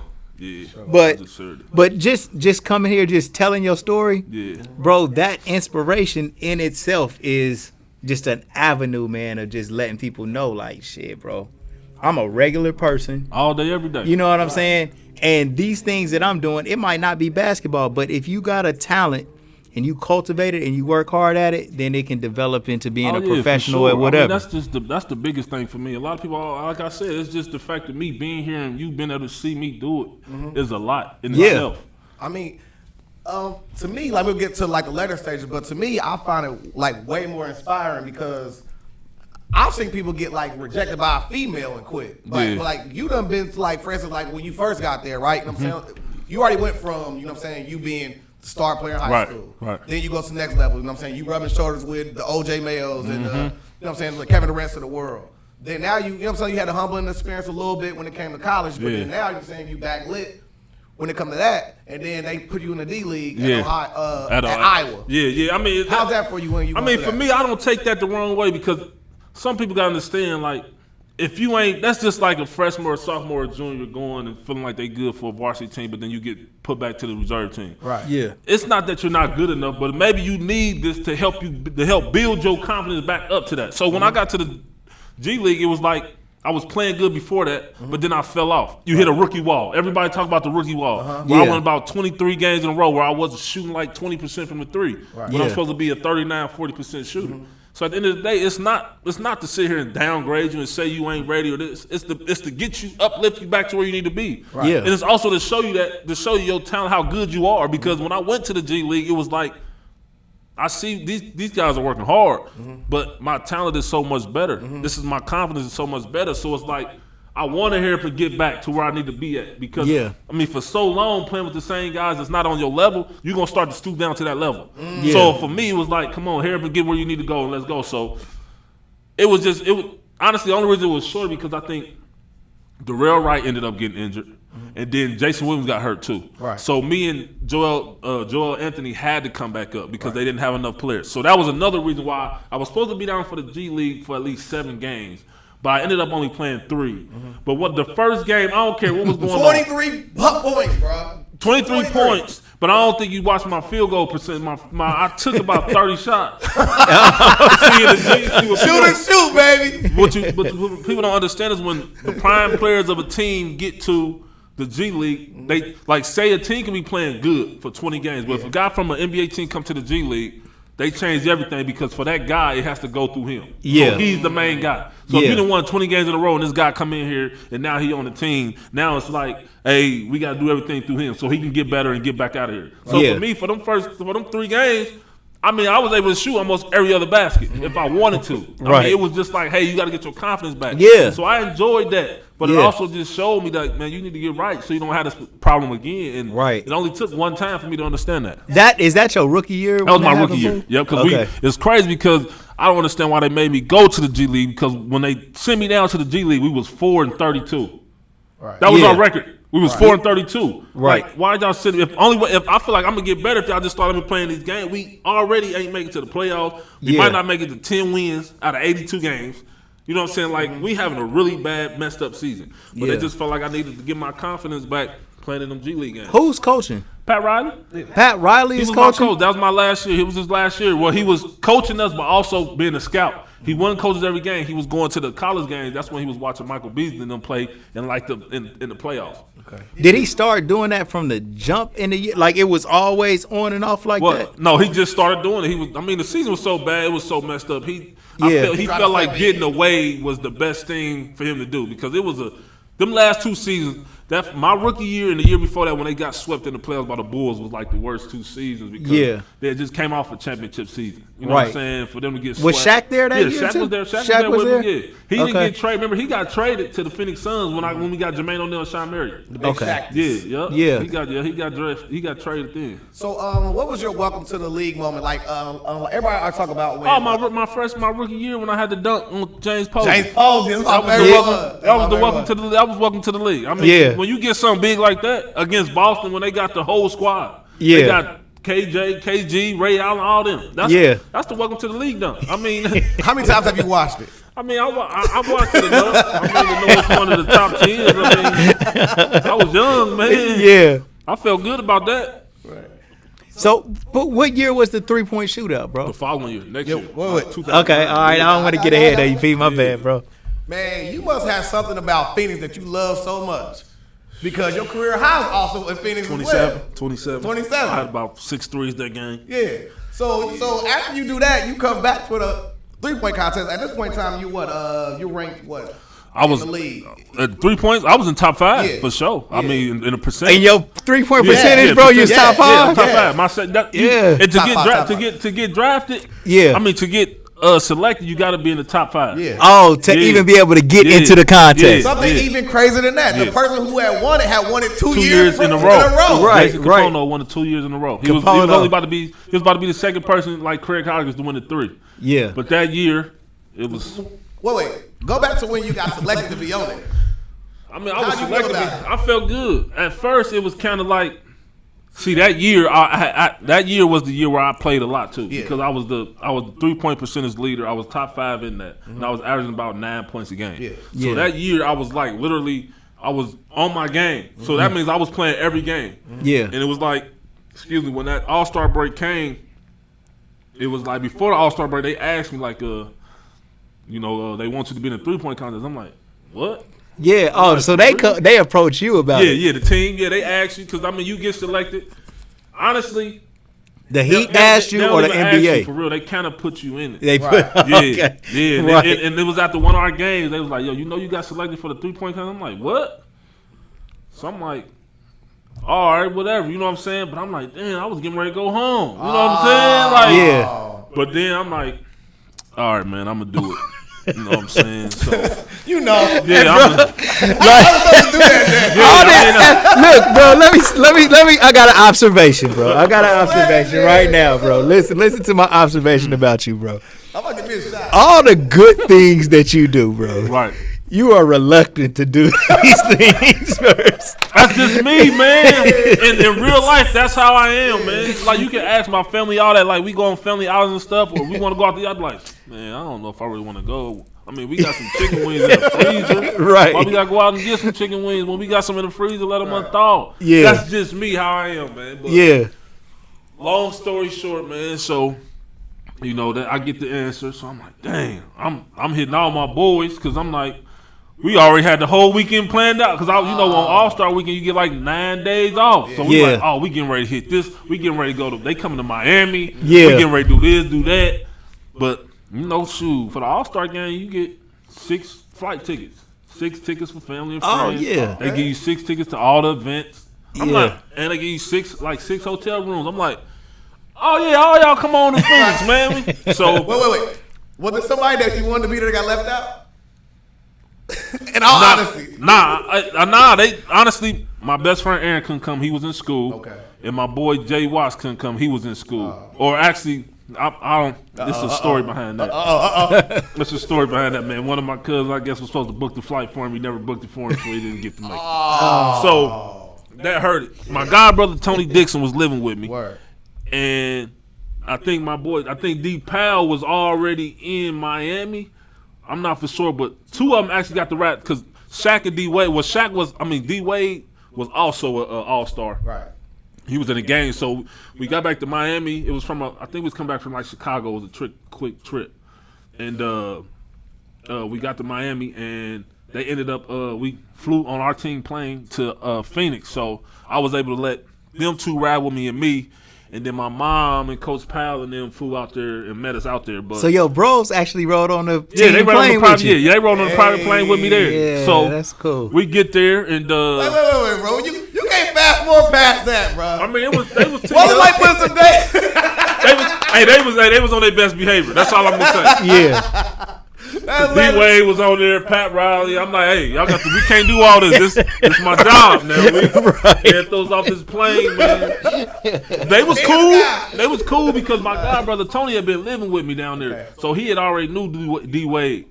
And at this time, D-Wade was real cool. Mm-hmm. And so we get on the plane, we fly down there. Most of we was asleep because we was coming back from a game. Mm-hmm. So we get there late in the morning because Phoenix 3 hours behind anyway. So we get there, we check into the hotel room, they give us the tickets or whatever. So we got we down there for my mom and them get in the next day. It's crazy, man. I'm gonna get to that part, man. But we get down there and with the first night out, I think D-Wade and them got a party. In Miami, I'm old enough now. All right. Yeah. Yeah, that's when Michael Beasley and Mario Thomas was on the plane too. Okay. But we all tight. We brothers by this time. Yeah. Me and B's best friends. We godfathers to each other's kids. So we all on the plane. Mike Beasley tight with my brothers, my friends, and Beasley's cool as hell. Yeah, he's the coolest ever, bro. He from DC. Then I'm cool with all his bros. We all bros basically. Mm-hmm. So we get all down there. We get teeing up. Having a great time. Getting in the clubs, having a ball. Then the day of the game, I mean, that's another thing. So you won a 3-point contest the day after you out drinking all day, kicking it. I mean, yeah. I mean, because you got to think about it. It's not a regular game. Yeah. You don't need to really. It's only so much. Yeah. And for me, when I play basketball or when I'm out there doing something I love to do, I zone everything else out. Yeah. So it's easy for me to. That's the only time I got tunnel vision when I'm, especially in the 3-point contest, because it's just you and the rim and the ball you got in your hand. So that's easy tunnel vision. So for me, my mindset is easy with that. But I just wanted to experience it. I had a ball. You know what I'm saying? Like I was enjoying myself, man. So it was like, oh man. So the day of it, we get there. I'm kind of nervous because it's like, the gym cold. It's real cold in there. Yeah. And then we get for like an hour. We get to warm up. But it ain't doing us no justice because after that hour, we gonna go shoot for another hour. Yeah. So now we go out there and we sitting on the bench. So they give you the list. They give you the line. I look on them. I'm the last person to shoot. Right. So at this point, I'm like, they like warm up before. I'm like, why am I warming up? Because it's gonna take. I ain't gonna shoot for about 40 minutes. Yeah. So man, I'm out there nervous, man. So the first round, well, I barely made it. The first round, I was nervous, but I heard D-Wade and SHAQ. What they saying, bro? What they saying? First, SHAQ came to me and said, "Yeah, I got money on you, so you better win." I'm like, that put pressure on me from the tee. Bro, in practice, are you a sniper? Like, they know you can shoot, but I'm talking about when it's just y'all together. Yeah, it's you feel like they really got confidence in you that you can go and win it. Haslam one time in the interview said every time I shoot the ball, it look like it's going in. Yeah, there ain't no question. Like, I mean, that year I won 3-point. If you watch the games prior to that, up until that, after that, going to the next season, D-Wade had more confidence than anybody in giving me that pill. I was giving D-Wade at least a good 3 or 4 assists a game because I was averaging 3.5 made threes a game at 40%. For sure. So it was like I had everybody knew what I was capable of doing, and it was you good and you did what you were supposed to do when they start having plays called for you. Yeah. You know what I'm saying? So it's like. And this Pat coaching too? Yeah, this time Eric Spoelstra. My second year, Eric Spoelstra. Okay. Spo is the coach now. Yeah. And prior to that, Spo was the one that worked me out for the NBA draft. And then Spo was my individual development coach. You get assigned certain development coaches. So my first couple years in the league, Spo was my individual development coach. And Spo was already go ahead, sorry. Well, my bad, but the time where you actually worked out for the draft, Spo was the coach that was in there that knew what you could do. Exactly. And so he gonna put you in the position to be able to do what you can really do. Spo came into it being a great coach, man. He knew what he was doing. He was up under a great coach, Pat Riley, and Ryan Rothstein, but he knew what he was doing. Yeah. So you know what I'm saying? It was like we connected early. We connected early before we even knew this was gonna happen. Mm-hmm. So once you won a 3-point contest, well, okay. Shaq and them giving you confidence when you get the first round. We had the first round. Yeah. First round. I ain't make it out the first. Okay. Shaq and them on the side. For Shaq, even before the All-Star, before the contest, he came to me and said, you know I got my money on you, right? I'm like, I ain't know, but now I do. He said, yeah, you can't let me down. Right. So, the first round I get through it. First rack I get through it. I think I made 18, I think. That tied me. Then the second round, second round comes around, and I think I'm at like 14 going into the last rack, and I don't think I can do. I got a tie. Yeah. With Rashad Leonard to go into the tiebreaker. So I ended up making the whole last rack in the tie and tying it up, and then of course won it in the third round when he only made 6. Mm-hmm. Yeah. I ended up making like 17. Right. Yeah. But it was just like the part I wanted to tell you was, man, literally when I made the shot in the second second round? Yeah, not in the second round. In the second group of ball second rack. rack. In the second round, when rack. I made the shot to make me win it, because Rashad Lewis only made 7. I only had to make 8. Yeah. I ended up making the money ball was made at 9. I could hear my mama yelling. It's like listen. I could hear my mama and my homeboys yelling. I kid you not. I could hear my mama yelling. I don't care how many people your parents and their voice. I heard her yelling after I made that 9, but it was my motivation to keep going. So I just kept on making shots. And Reggie Miller was like, slow down, young fellas. So I'm like, I'm gonna let this out. I'm gonna let this out, baby. I'm gonna let it be known. Yeah. And then it was like, boom. It was crazy because everybody was saying Kenny Smith was on there saying that I was too young and not old enough to make it or win it. Right. Yeah. And then it was like a lot of people was on there telling Kenny Smith to swallow his words because it was like he didn't think I was gonna do it, but I'm like, I did it. Yeah, you know did. What I'm saying? I ain't never said nothing to him, but I did it. Kenny Smith, he did it, bro. Yeah. He did it, bro. Yeah, real talk. For sure. But when you actually won that, again, we're going to circle back to the crib, to your family that's here watching you. I know it's turned up. So, look, it's crazy. Look, it's crazy because I told y'all we had plans on doing something that weekend and going to Miami. Yeah. So, after I won it that night, I told everybody I said we all flying back in the morning to the city. Yeah. They said how? I put all of us in they only had I paid everybody's first class seat. Yeah. I'm talking about we was up so early. My godbrother Tony was in first class, and we made sure he was sitting next to a random person, bro. He was snoring so loud.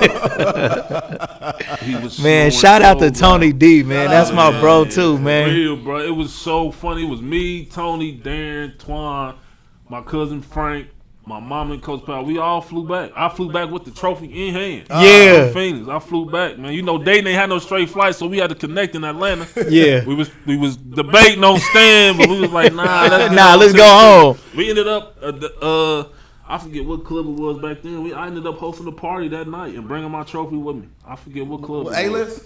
Nah, it wasn't downtown. Oh, okay. I can't remember where it was at, but it was.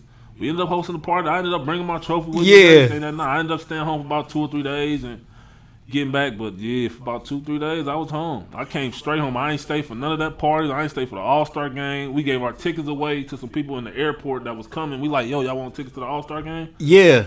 And we gave them to them, and then we got on our flight and we came back to Dayton. So, did you watch the dunk contest or you? Nah, not really. I mean, we was sitting out there, but I didn't really pay. That's the year Nate Robinson wanted to get. It was between him and Dwight Howard, but I didn't really. I was so focused on trying to get to this win, man. Yeah, I was zoned out, man. When I get stuck on something and zoned out, man, I kind of pay attention. That's just how it was for me, man. Man, bro, that is amazing, man. For you to be able to go out there and channel your energy, man, bro, you won the 3-point shootout in the NBA, bro, in the All-Star weekend, bro. Man, I mean, we talking about Larry Bird. Yeah. We Craig talking about Craig. Reggie. Look, I'm one of them. You are, bro. Bro, you are the best of the best, bro. Yeah, you're the best of the best, bro. It's crazy because a lot of people look at it like when you win a 3-point contest, you consider the best shooter in the world. Yeah. So for almost a whole 2 years, I was considered the best shooter in the world, and couldn't nobody take for that sure. from me. And it was crazy. But I always say I'm in the record books now. When you see Larry Bird's name, You don't see mine. Yeah. And you can't take that away from me, man. Yeah, bro. It was amazing, man. Yeah, you put on for us, bro, for real. blessing, And we man. was all like, Yeah, bro. like he won. Bro, I won. Bro, I'm telling you, man, like one thing that I know, and I always tell Pete this, bro, like you really don't know how good you are. Like you can't see yourself until you look in the mirror, bro. Like somebody has to actually tell you, you know, you got something on your face or whatever it might be. Yeah. Or like you said, because even with me watching high school film of myself these last few days, and since I found it, it's like I really was good. Like I didn't know how good I was to people when people said it because I couldn't really see it. Yeah. But now that I see it, I'd be like, man. And even when you do good work, right? It's almost like it's so natural. You don't understand how player this is that what you're doing. Yeah. And even when somebody tells you, you kind of feel like they exaggerating or they don't know they don't know your backstory, so they don't got it right. I tell people, like I told y'all, I say it all the time. I just said it. Dayton raised me. I mean, Westwood raised me. Dayton made me. Yeah, man. That's exactly how. That's my motto right there, man. For sure, real, man. For shout out to Pastor Pete, bro, Pastor on the Pastor Pete gave me this game about the imposter syndrome as to when people tell you how good you are, you shrug it off like they don't really know what they're talking about because you know.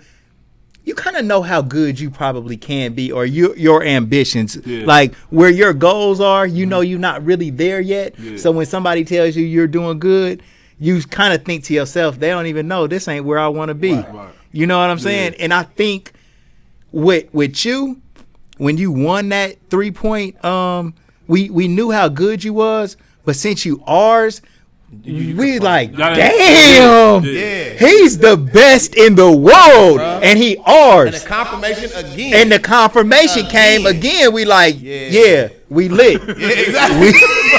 Bro, if you knew how happy, like, bro, we felt like we won, bro. Like we did. Man. Everybody played a part in this city, man. People don't understand that, man. It takes a village, man, to raise one, man, and everybody did their part regardless of how you look at it. You stopping at a green light or a red light, let me cross the street. You know, just certain small things of that type. You know what I'm saying? You say thank you, have a great day. Yeah. When the person's day can be, you don't know how far that go and what that does for a person. But at the end of the day, everybody played a role in my success and what I did. That's why I always say. That's because everybody always asks me too, why you come back to Dayton? It's not necessarily that I have to, but this is home for me. Right. Yeah. This is where I feel like I'm most protected. Right. Yes. I'd have been around the world. I'd have seen it all. I'd done it all. But this is home. Literally. This is home. I don't have to leave home to be able to live in one of these type of houses that y'all saying I need to live in. This is home for me. Right. And another thing, too, it's where you're most acknowledged, bro. Why would you leave that? Bro. Where me walking around the Kroger's and grocery shopping for myself and then have somebody else. That means more to anybody anything. You're appreciated, bro. Right. You appreciate it here, man. And for you to be able to come home and be recognized, bro, it's kind of like just confirmation of the things that you've done has worked, bro. Right. Like if don't nobody know you, it ain't the same, bro. I mean, sometimes people do want to go places where you want to start over, but at the end of the day, it's so much better, like you said, to have that comfort of being home and being the type of person you are. For sure. And not trying to look over nobody. And that's why that's the biggest thing for me, because I don't look over nobody. I don't think I'm bigger or better than anybody, because at the end of the day, I know what it takes to get there, and I know what I've been through, and I don't know what the next person's going through, so I can't sit here and be that way with the next person. Right. So after you win the 3-point contest, right? So now, you know what I'm saying, like you going through the season, y'all make the playoffs that year. We lose the What's your first taste of the playoffs like? It's big time. Excuse me, it's big time because we playing against Atlanta, one of our conference rivalries, and that year Joe Johnson was having an amazing year. He was playing like at the top of his game. ISO Joe, the best to do it, man. But it was good, and it was the first big experience for me as well, because I hadn't had a taste of that yet my rookie year, but then coming around my second year in, it was just like, it was a big thing for me. It was real big, and I felt good because going in the best 3-point. Now at this point, everybody in the league know who I am and know what they can't do with me. You in the scouting report. Yeah, I'm big time on the scouting report. Hey, this is what he's doing for this team. This is how he helping this team. And it was just like, man, it was fun because then that's how you knew I was getting the respect that I needed and deserved, being one of the best, being considered the best 3-point shooter in the league. Right. Yeah. So when y'all lose, you come back home, right? Lose, come back home, have a good summer, getting my body right, getting prepared for the next year because, my third year is a big year for me. You know what I'm saying? And going into my third year after having a pretty semi-successful second year, going to my third year is big. The offseason is the biggest part. Getting my body right, I'm getting bigger, I'm getting stronger, and being around the team a lot more is even better for me. So I'm just, I'm in Miami more than home. So yeah. So so then the draft comes up, and then they're trying to put together the super team at that point, or no. It was after that year. So after my third year, we make it to the playoffs again, and we lose to. I think we lose to Atlanta again, if I'm not mistaken. We lose to Atlanta again that year. That's the year I also lose the 3-point. I lose it to Paul Pierce that year. Paul Pierce won the 3-point contest that year. You made it to the championship that year? Where? Or the 3-point shootout? No, yeah. I didn't. Yeah, the 3-point, when you win it, you automatically go back to next year. Okay. Yeah, and I lost to Paul Pierce, but that whole year in Dallas was bad because that was like the first year Dallas ever had snow. It snowed in Dallas during All-Star weekend. So it was all bad. It was cold. Paul Pierce ended up winning that year. Steph Curry was in it that year. I was like Steph Curry's first and second year in the league. So he was fresh as well. But Paul Pierce ended up winning it. So that following summer of the big trade. Yeah, so I'm coming back. I'm home. Yeah. I'm home, man. I'm going to tell y'all where I was at. It was me and the boys and Kenny Hayes. Y'all know Kenny Hayes. They went to Northmont. Kenny Hayes. I might. If you seen, he probably a year. He came out my same year, but Kenny Hayes is nice too. Yeah. He went to Northmont, but I'm gonna tell y'all where we was at the beach, right across from Kings Island. Back then it was called the beach. Yeah, the beach by the park. Yeah, so we went to the beach, me and the boys, just to get out. We had been working out and stuff. Matter of fact, it was my camp week.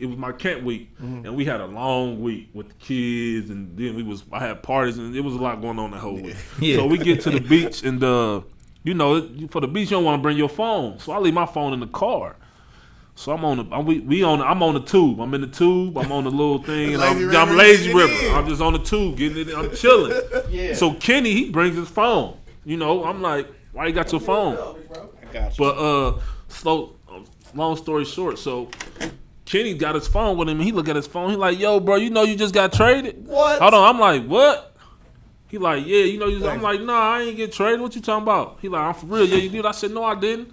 So he put his phone up. So we get back to the lazy river. So an hour later, it's time for us to go. I go to my car. Man, I got 127 missed calls, man. Wow. I got 127 missed calls. Pat Riley been trying to call me. Oklahoma City been trying to call me.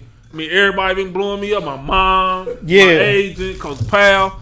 But ain't none of us got our phones. You know what I'm saying? So I'm like, man, I'm just chilling. So long story short, they like, man, you've been traded to Oklahoma City. I said, for who? They like LeBron James. And I'm like, what? What's going on? No, that's before LeBron made his decision. But they basically they trying to trade people to free up space. And I'm like, oh, okay. I'm like, okay, whatever. So I get on the phone with Pat Riley, and Pat Riley like, man, we apologize. This is part of the business. We just trying to, he was honest. We trying to free up space to make something else happen. Offering that, most teams that trade, as long as you ain't disrespectful in the media, down talking them, they gonna talk to you.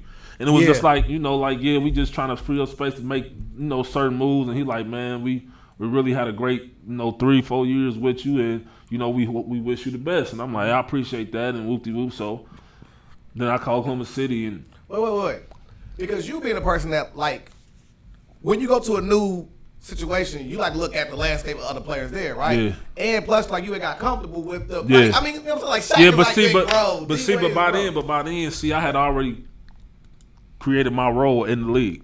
I wasn't the DAEQUAN Cook of Dunbar or Ohio State. I was the new DAEQUAN Cook, the 3-point shooter. Mm-hmm. So my role was a lot easier to fit than anybody else's. I can go to any team and fit in because all I'm gonna do is sit over here and knock down shots. Yeah, and that's the problem that people don't understand is that people always ask me, man, why you didn't do this? It's a job. Yeah. In order for me to keep this job, I got to do what's going to allow me to stay here. They don't need me with my back to the basket. They don't need me to bring the ball down the court and do this. They got Dwayne Wade. Yeah. That's when he was in his prime. You can't take that away from that man. He just won him a championship, won an MVP. Yeah. I'm gonna be his role player. I'm gonna knock down these 3-pointers when he get to the basket, and that's what I did. And that's a specialist. That's like that's the biggest. That's a skill that will really allow longevity. A lot of longevity. Wayne Ellington, for example, right? Yeah, Wayne Ellington, the whole. I mean, just think about it. It's just like that's what you got to understand as a player is that you in the league. You don't get a lot of times. You don't get to be that player you used to be. Right. If you're not a projected lottery pick after about 14, 15. Sometimes if you get to them teams that's terrible, that's trying to fix something, then yeah. But at the end of the day, a lot of these guys, you got to go in here and see what you can glue at to make this team better because you can't come in being that person you used to be. Yeah. And that's what made my game. That's what made it easier for me because I was already considered a shooter. So for me to scoot over and just be a straight shooter, that was easy. Yeah. So is that part of like the maturation process of being an NBA player? Because you may have seen players like in practice, retarded. I mean, excuse me, the wrong term, that are great. You know what I'm saying? Y'all gotta. I tell people all the time that people always sit here and talk about all them players that's on the bench in the NBA. At the end of the day, all them players on the bench in the NBA, they ain't necessarily there to sit on the bench. Them guys are actually really, really good. Superheroes. They just can't. They just don't have the opportunity to perform. Y'all don't get to see them in practice because they get to show out in practice. Because a lot of times in practice, the guys that don't play practice the most, and you get to see them a lot more. But them guys are actually some of the best players ever, and they decide to take that role because it's like they'd rather be on that team and be seen than be somewhere else like in the G League because you're getting paid more to sit on the bench and be a great practice player than you would be to go to the G League and get paid $2,500, $3,000 every 2 weeks. Right. Yeah, you know what I'm saying. So I don't want people to ever feel like them guys on the bench ain't good because them guys on the bench is great. Like my friend Coach McMillan, shout out my man Aaron McMillan. He's a coach for Dominican University in Chicago. Yeah, he said one of the best players he's ever seen was Iman Shumpert. Iman Shumpert. Yeah, Iman Shumpert. He said he played more or less like how LeBron played in the league, like in practice. Like you can't stop him. It's guys like that. It's guys like that on all them teams. All them guys on them teams are really good. They just haven't got the opportunity, and it's a system, and it's a certain way you got to work. And if you don't fit what that team needs you to do, then you're just gonna be a practice player until you get your shot. Yeah. So it is players who are more than capable. Oh my goodness. Of going out getting 30, 20 a night, 30. Oh my goodness, you put them on the right team. Yeah. I mean, think about it. Jeremy Lin, look at it. Yeah. I mean, sitting on the end of the bench and when your name get called, it's all about you. Then are you ready? If you're ready, you're gonna be ready. If you're not, then you're gonna lose all your opportunity. But Jeremy, look at Jeremy Lin. Everybody know he was that good and what he did against players, but he got his opportunity. Right. Man, and he really got out there and shined. I mean, come on, man. He went from making 200,000 every two. I mean, at 400. Minus, not making nothing to $25 million. Yeah. A 2-year deal for $25 million. Like, come on, man. Now, bro, you from Westwood, Dayton to Miami. It's lit. Yeah. Now you gotta go to Oklahoma City. And then I watched your interview and what you said was, man, I thought I was gonna see cows and stuff everywhere. I mean, that's what you think of Oklahoma. Oklahoma cows. Ohio, I mean, they do say that too. And they say we country. Yeah. They say call us country. When they hear my voice, they be like, you ain't from Ohio. Yeah, I'm from Dayton. I mean, Oklahoma, I thought of cows. I thought of cowboys. Yeah. I mean, it's a lot of land out there. The Oklahoma Sooner cowboy. Ain't that the name? It's just a whole bunch of stuff that you feel like it's cowboys and cows. But I think Oklahoma kind of grounded me again because in Miami, I was kind of losing myself too. So I think that transition was like one of the best because I was being in Miami, being a 3-point champion. Yeah. Being able to get in clubs for free. Miami is the party city of the country, you know what I'm saying? And quick flight back home whenever you want to. Yeah, I mean that too, but I wasn't coming home, but it was just like Miami is Miami. Miami. I mean, people say all the time it can hurt you, it can kill you, or it can work for you. Yeah. And it wasn't killing me, but it was just family was coming down kicking it. Friends was always coming. I mean, I had a house with a pool, you know what I'm saying? Yeah. I had it all. I mean, it was just all there for me at that time, and it was just like it's just a really beautiful place to be. Exactly. But if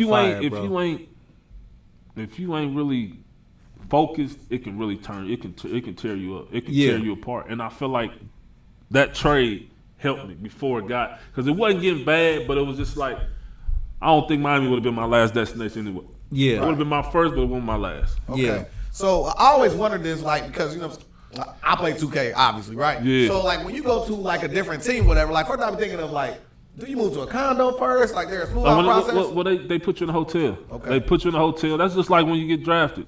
You don't know where you live at immediately right away. So they give you a certain amount of time. I think it's up to like 2 months or something. They get you a car until you figure it out. You know, they give you enough time to where you can figure it out. Then they help you with the hotels. They pay. I think they pay for like up to 2 or 3 rooms. Like a couple family members to come down, especially if you got a family. They put you up in the hotels.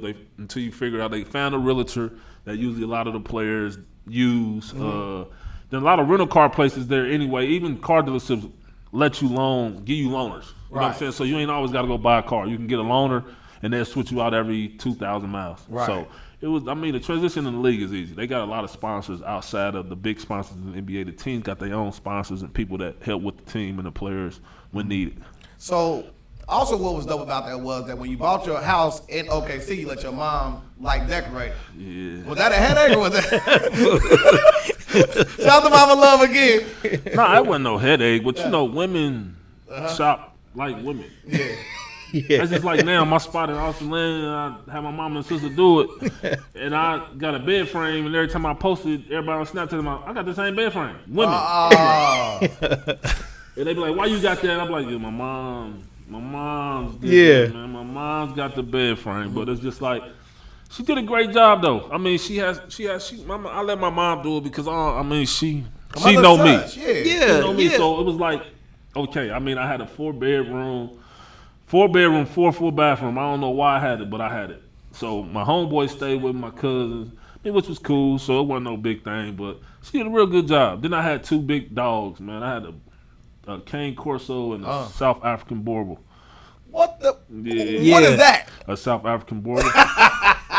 That's a flag. They both was over 200 pounds. Right. Man, I had them, but yeah. Carrie Ivy told a funny story about your dogs one time, with little bro. Bobby. With Bobby. Yeah, he did, bro. Which one? No Leg Bobby? Yeah, R.I.P. to the legendary.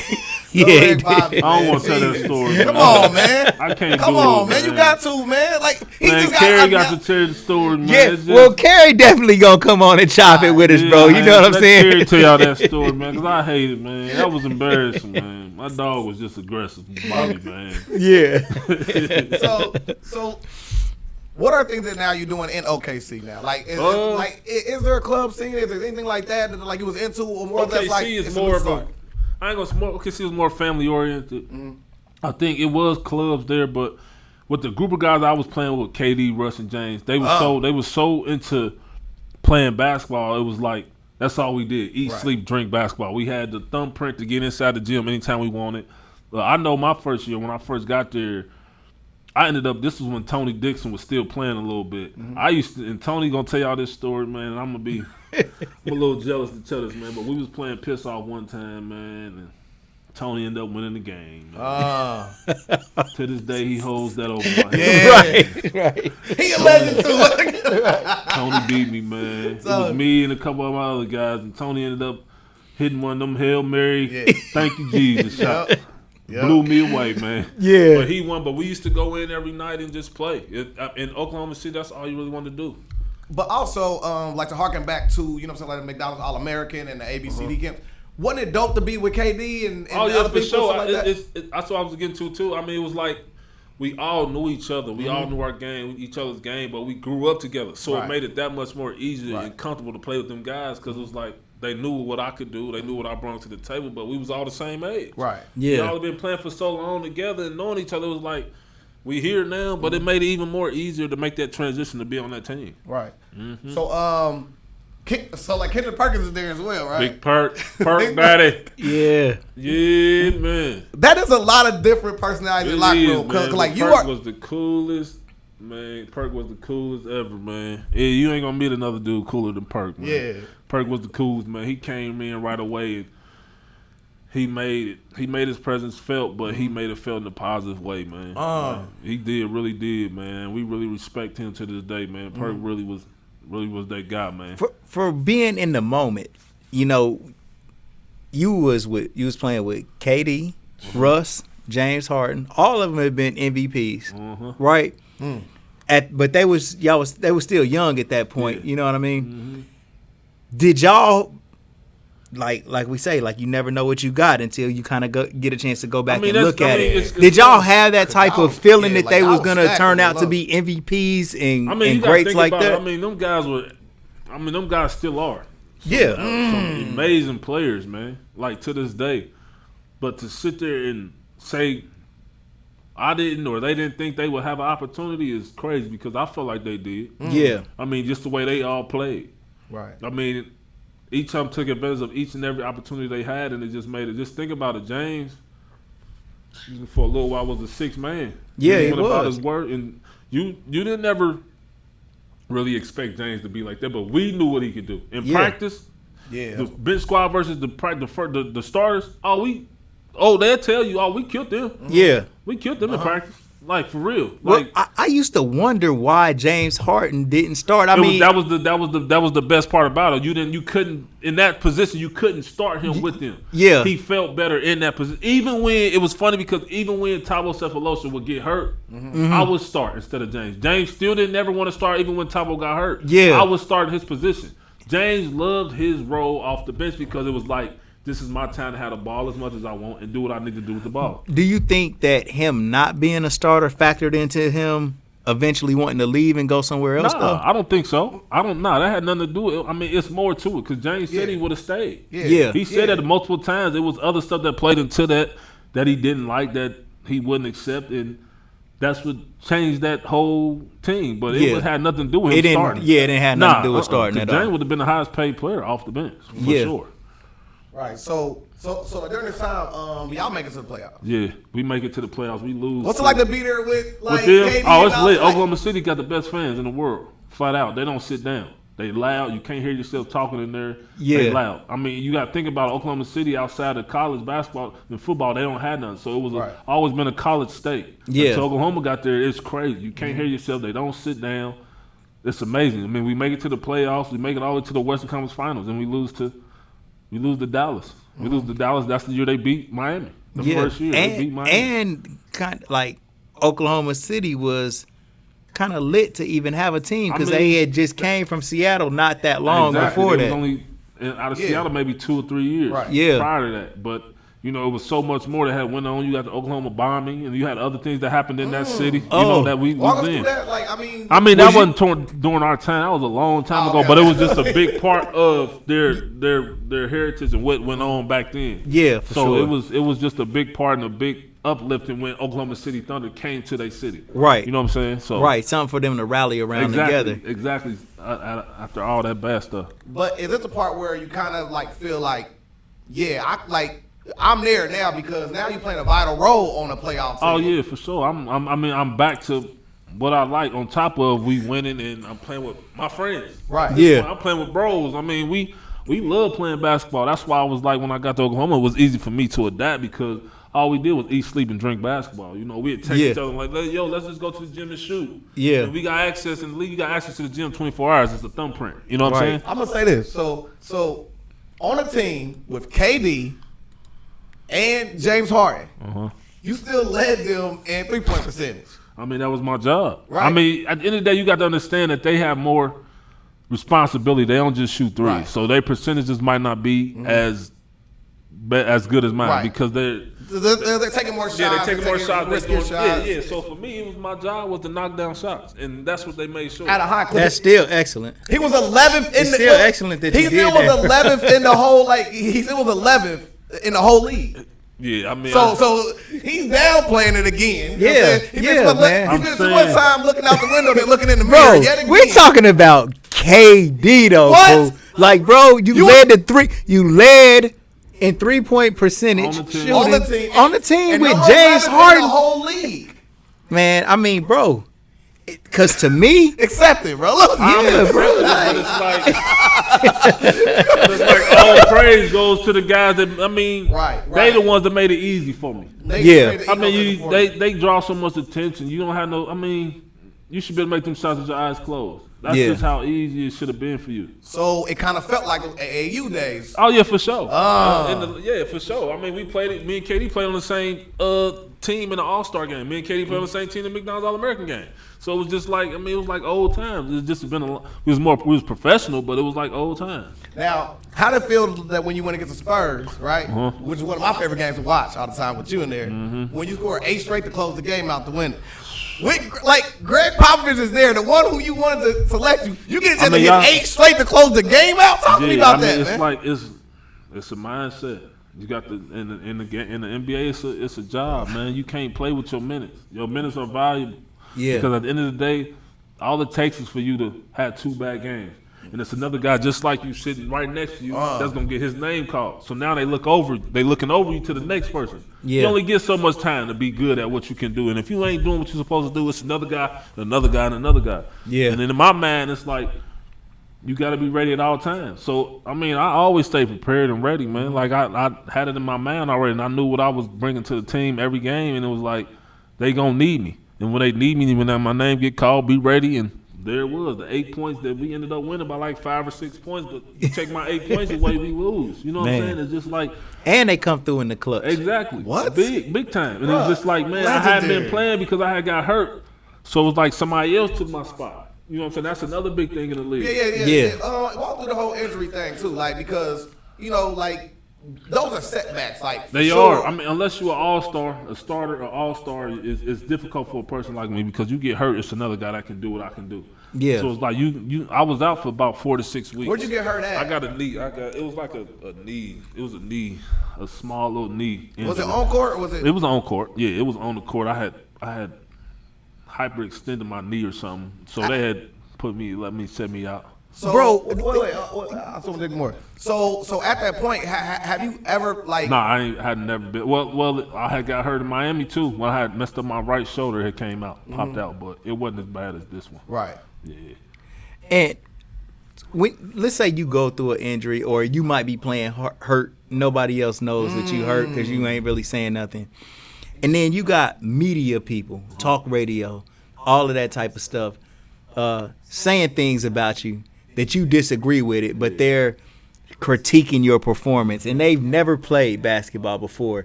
Like, bro, does that infuriate you, or do you feel like it just come with the territory? It depends on you as a person and how you take it. What if Skip Bayless was saying it to you, for example? I mean, everybody has their opinion. Everybody can speak on what they think they know, but they don't really know unless it's you. Yeah. And at the end of the day, that's what analysts do. They try to critique and think they know more or less about a person, but at the end of the day, they only know what they can see or sometimes say they hear from certain people on the inside. Right. You know what I'm saying? And my thing is with that, they going to always be around. They going to always have they say. It's only up to you on what you going to listen to and allow it affect you. Did you ever listen to? No, never. And read? Never. No, not for real. Tuned it out. No, I mean at the end of the day, television again. They gonna have them saying they gonna have something to say about you regardless of you doing good or bad. Yeah. At the end of the day, it shouldn't stop you from doing what you need to do.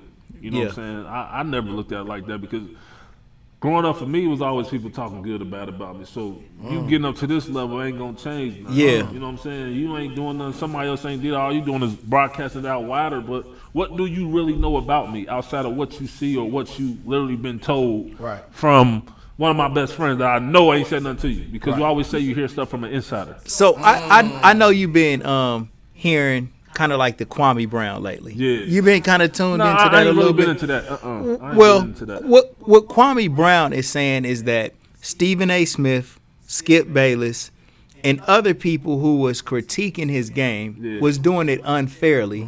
And as a result, teams backed away from him or didn't pay him what they really should have paid him because you got all of these national media figures saying he's a bust, I mean, he's a bust. Some people's words might have more power. Yeah. You know what I'm saying? I mean, if you put it that way, some people's words might have power, but also, again, I feel like you shouldn't allow them type of people to have that type of power if you performing the way you need to perform. That's you know what I'm saying? You allow your performance to speak for you, and if you're not allowing it to do that, but then again, all them people have to do is go off of what they see, and if you ain't performing the way you need to, then You giving them a lane in order to create I'm gonna do a caveat to like Greg Oden, for example. Yeah. Like if he didn't face his injuries and you know what I'm saying, like he would have been better. It was just the fact that he was. There's a difference between being injured and you not performing. Greg, I mean, even when Greg was able to perform, he performed. You know what I'm saying? I'm feeling like with Smed talking about with Kwame, they just feel like he didn't perform to his level of draftee. To whereas if Greg didn't get hurt, he would have been one of the most dominant bigs in the league. So it's like two different lanes. You know what I'm saying? Because Kwame never got hurt or put in that position. You know what I'm saying? They just going off what Kwame did in the league, and they speaking on that part based on the draft position. Yeah, rather than Greg being drafted and getting hurt. You know, everybody always said if Greg didn't get hurt, what did it be? You know what I'm saying? So that's two different lanes. Yeah, it is. Yeah, it's two different lanes. Sure. Yeah. So now, after you do that, you know what I'm saying? After you do that 8 straight, you go to your 2012 finals, right? Yeah. That year we go to the finals. Yep. What's it like? I mean, first it's crazy because as y'all know, Norris, that's his first year in the league.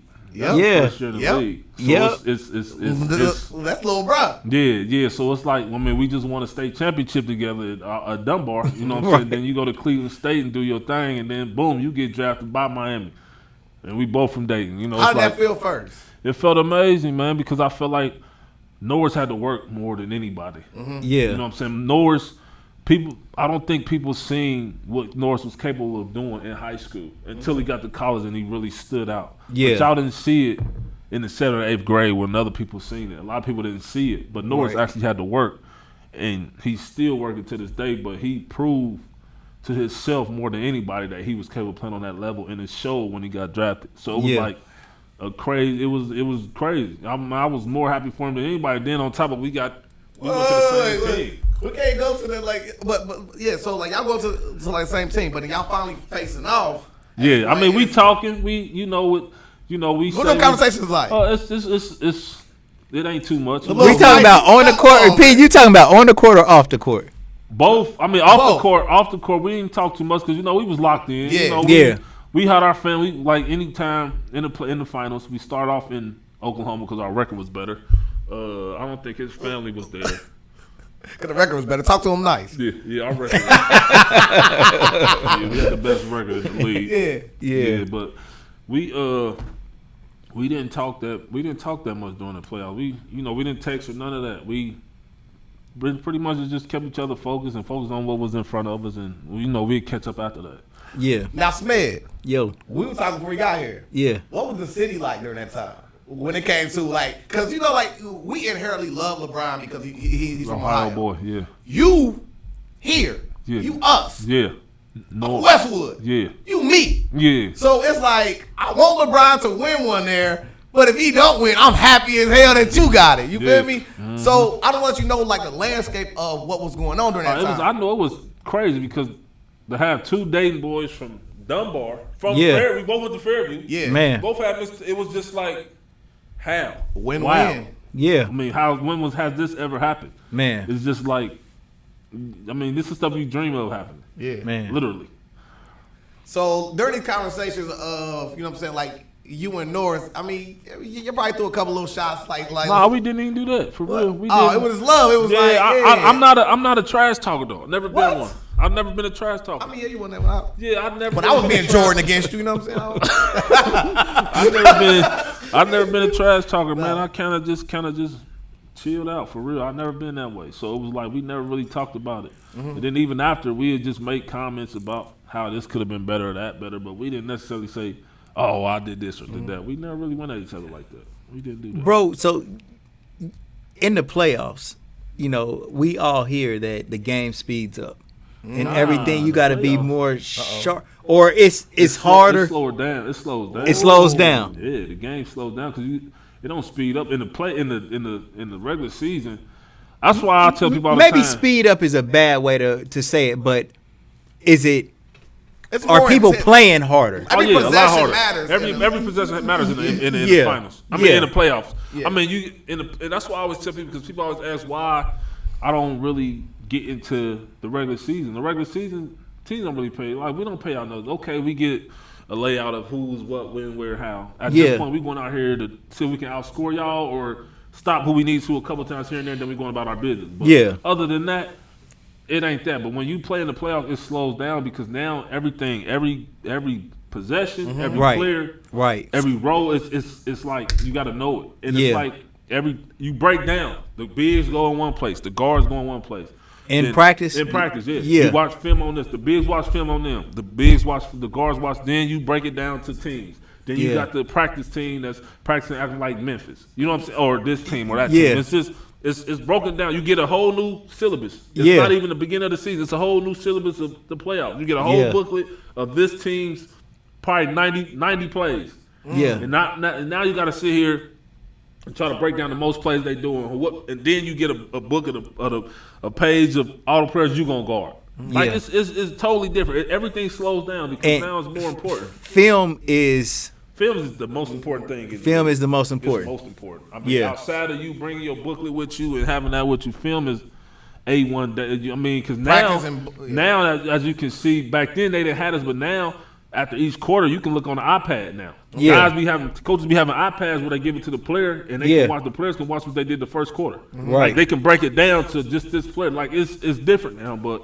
And do you learn players' tendencies that you're gonna be guarding? That's one of the biggest things you learn. What they do best, what they bad at, what hand they like to shoot, what if they like to shoot at the top of the key better, what their percentage is here and there. Oh yeah, you get and everything. You remember that while you playing the game, for sure. bro.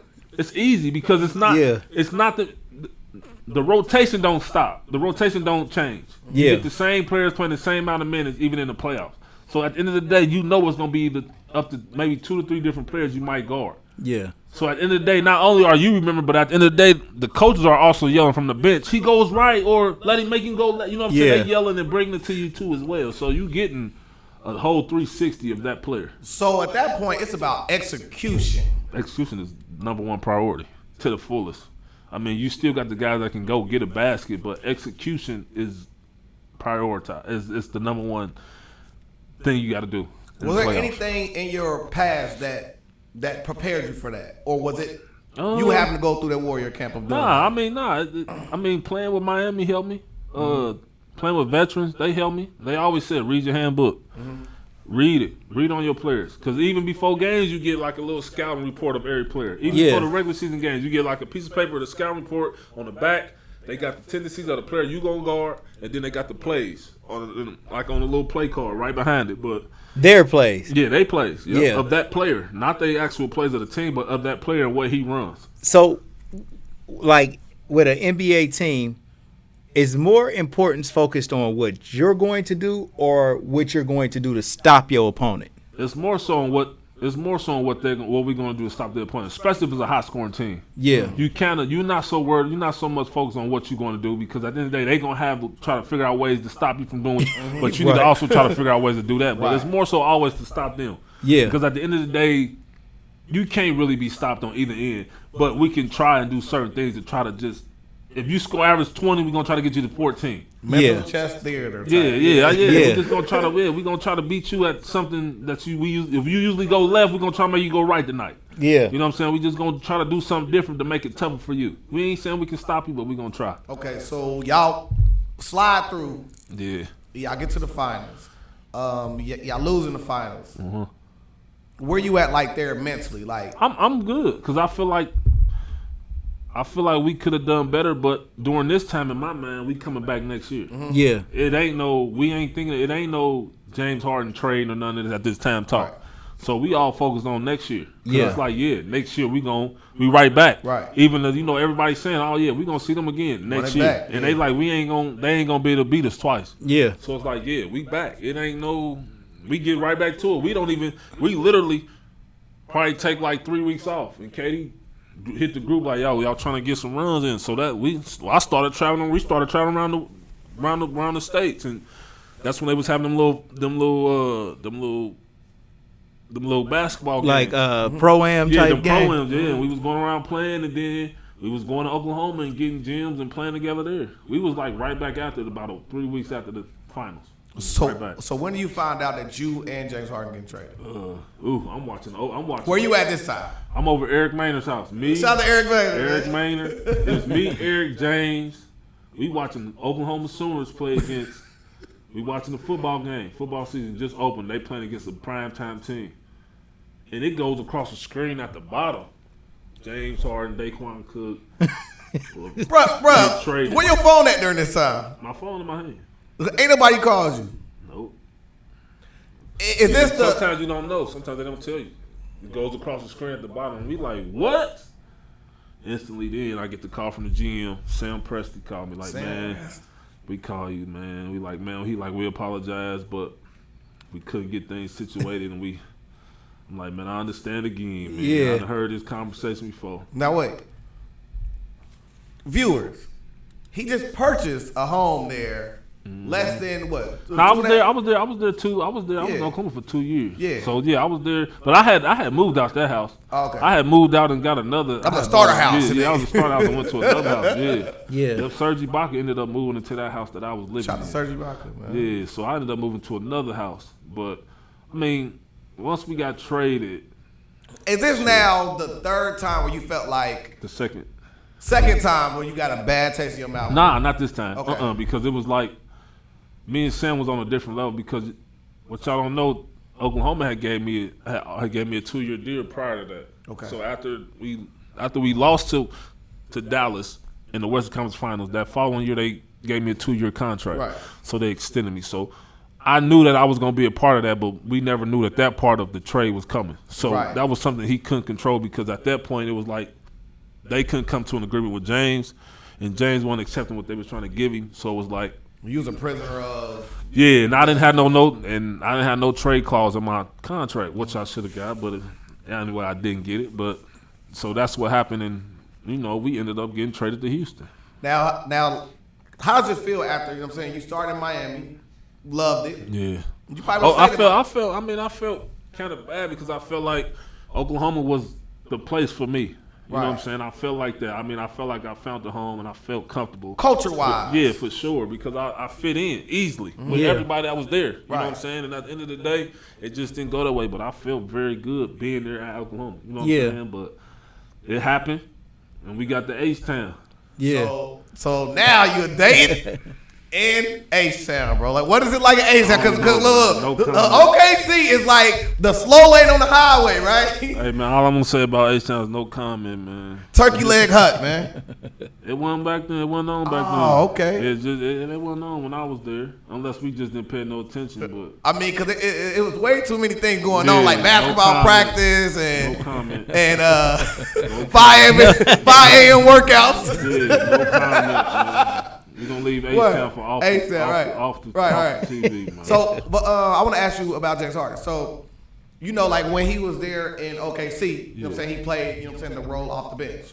Here, you know what I'm saying, he takes on a major role. I think, but he was ready for that. He was ready. I mean, he was destined to be a starter, a great in this league, in the NBA. I mean, I felt like even playing in Oklahoma as the sixth man, he was destined to be in that role. But once he got the starring role somewhere, he was going to take that on like he had been doing it forever. So once he got to Houston, it was like a no-brainer for him. He like, oh, now I get to double my shots. I can do it. I can get 16 points with 12 shots. Now let me go and get 32 points with 10 more shots. Yeah. So I felt like James could always do it. It wasn't nothing holding him back. He just needed the right timing. Right. And that was his time. And Houston gave him the ball to do it, and he was very successful in Houston.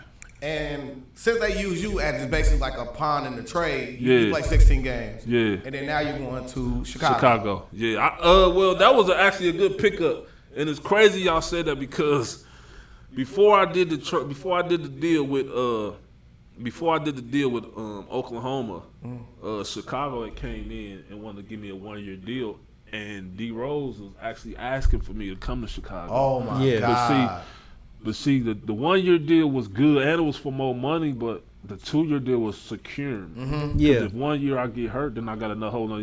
It's playing the game the right way. Right. It's not necessarily about the money. It's more so about longevity and being healthy. So it's like, hey, if I get 2 years, something happened, I got a whole nother year to get myself together. So it was like, and plus I had been with Oklahoma and we was clicking. Yeah. So it wasn't like I didn't want to go, but it was just like re-up with them. Exactly. Right. So I'm thinking longevity and long term with them. I'm thinking like after this 2 year I'm gonna be back. But I get to Chicago and Chicago already in the mid-season. I think they like 40 games in, so it's like it's kind of difficult me. Even though they wanted me there, D-Rose D Rose wasn't playing though. You know he was hurt, injured, so it was Jimmy Butler, Nate Robinson. Yeah, so it was like Boozer and all that. Yeah, it was a good squad there, but they was already in like mid-season, so they already had Rip Hamilton was there too. Yeah, so it was like they already had they squad, they rotation. So I was kind of there, just like a piece. Like if something happens, I'm gonna jump in there and you know what I'm saying, be able to play. So I was kind of already out of the. Now I want to ask you just from a fan perspective because I was a fan during this time, right? What's it like when you see Nate Robinson go crazy like that in the playoffs, man? Nate Robinson was Oklahoma City with me too. Oh yeah, he came over with Perkins when they got traded from Boston. Yeah, he came with him, but so y'all kind of cool with this time there, right? He like yeah, we cool for sure, but it was like seeing somebody that's in that size. I mean that gave kids even more, you know, of like a motivation, inspiration to want to play or know that they can play because it was just, it was easy. You know what I'm saying? Yeah. Like, can I answer this? Yeah, of course. So Nate Robinson, actually, I'm going to real shout out, right? I'm 5'9", you know what I'm saying? If y'all think I'm taller than that, then you think y'all definitely wrong. The first time I dunked was my man King Jones with me. I literally watched so many videos of Nate Robinson on how he dunked. Yeah. And that's how I finally dunked. Because I used to try to like do like how y'all do with like natural talent and like run off of 1 foot and dunk. I ain't getting nothing, right? But I watched Nate Robinson slow, literally. Seconds at a time. I'm that meticulous in like my research. If you ain't noticed yet, I watched it second at a time, and what I noticed was he always jumped off 2 feet, and that is what elevated me to get my very first dunk. And I dislocated my arm later on in the tournament. But shout out to Nate Robinson, man. It's a picture. I don't know what pick was. I think it was Nate sold me before when he came to Oklahoma City. Nate dunked on me. Well, it was like a tip dunk. I was in Miami. I'm in the picture. I was kind of like going for the rebound and Nate Robinson. Welcome to the NBA. Yeah, I was like in my second year, third year in Miami, and he tip dunked it back over me. So when you scrimmaging in practice, is there any stories of you punching on notable people? Man, come on, man. It ain't even right to talk about it, man. Yeah. It ain't the same. Oh, it was Wade or was it Shaq? I mean, I don't know, man. I just know you did it to Zone. I got bodies, bro. Man. I got bodies. So, bro, all in all, how many years did you play in the league? 6. You played 6 years in the league? Total, yeah. Mm-hmm. Yeah. I played 6 years in the league, and then I played 8 overseas. Okay. Yeah. So playing overseas, cool?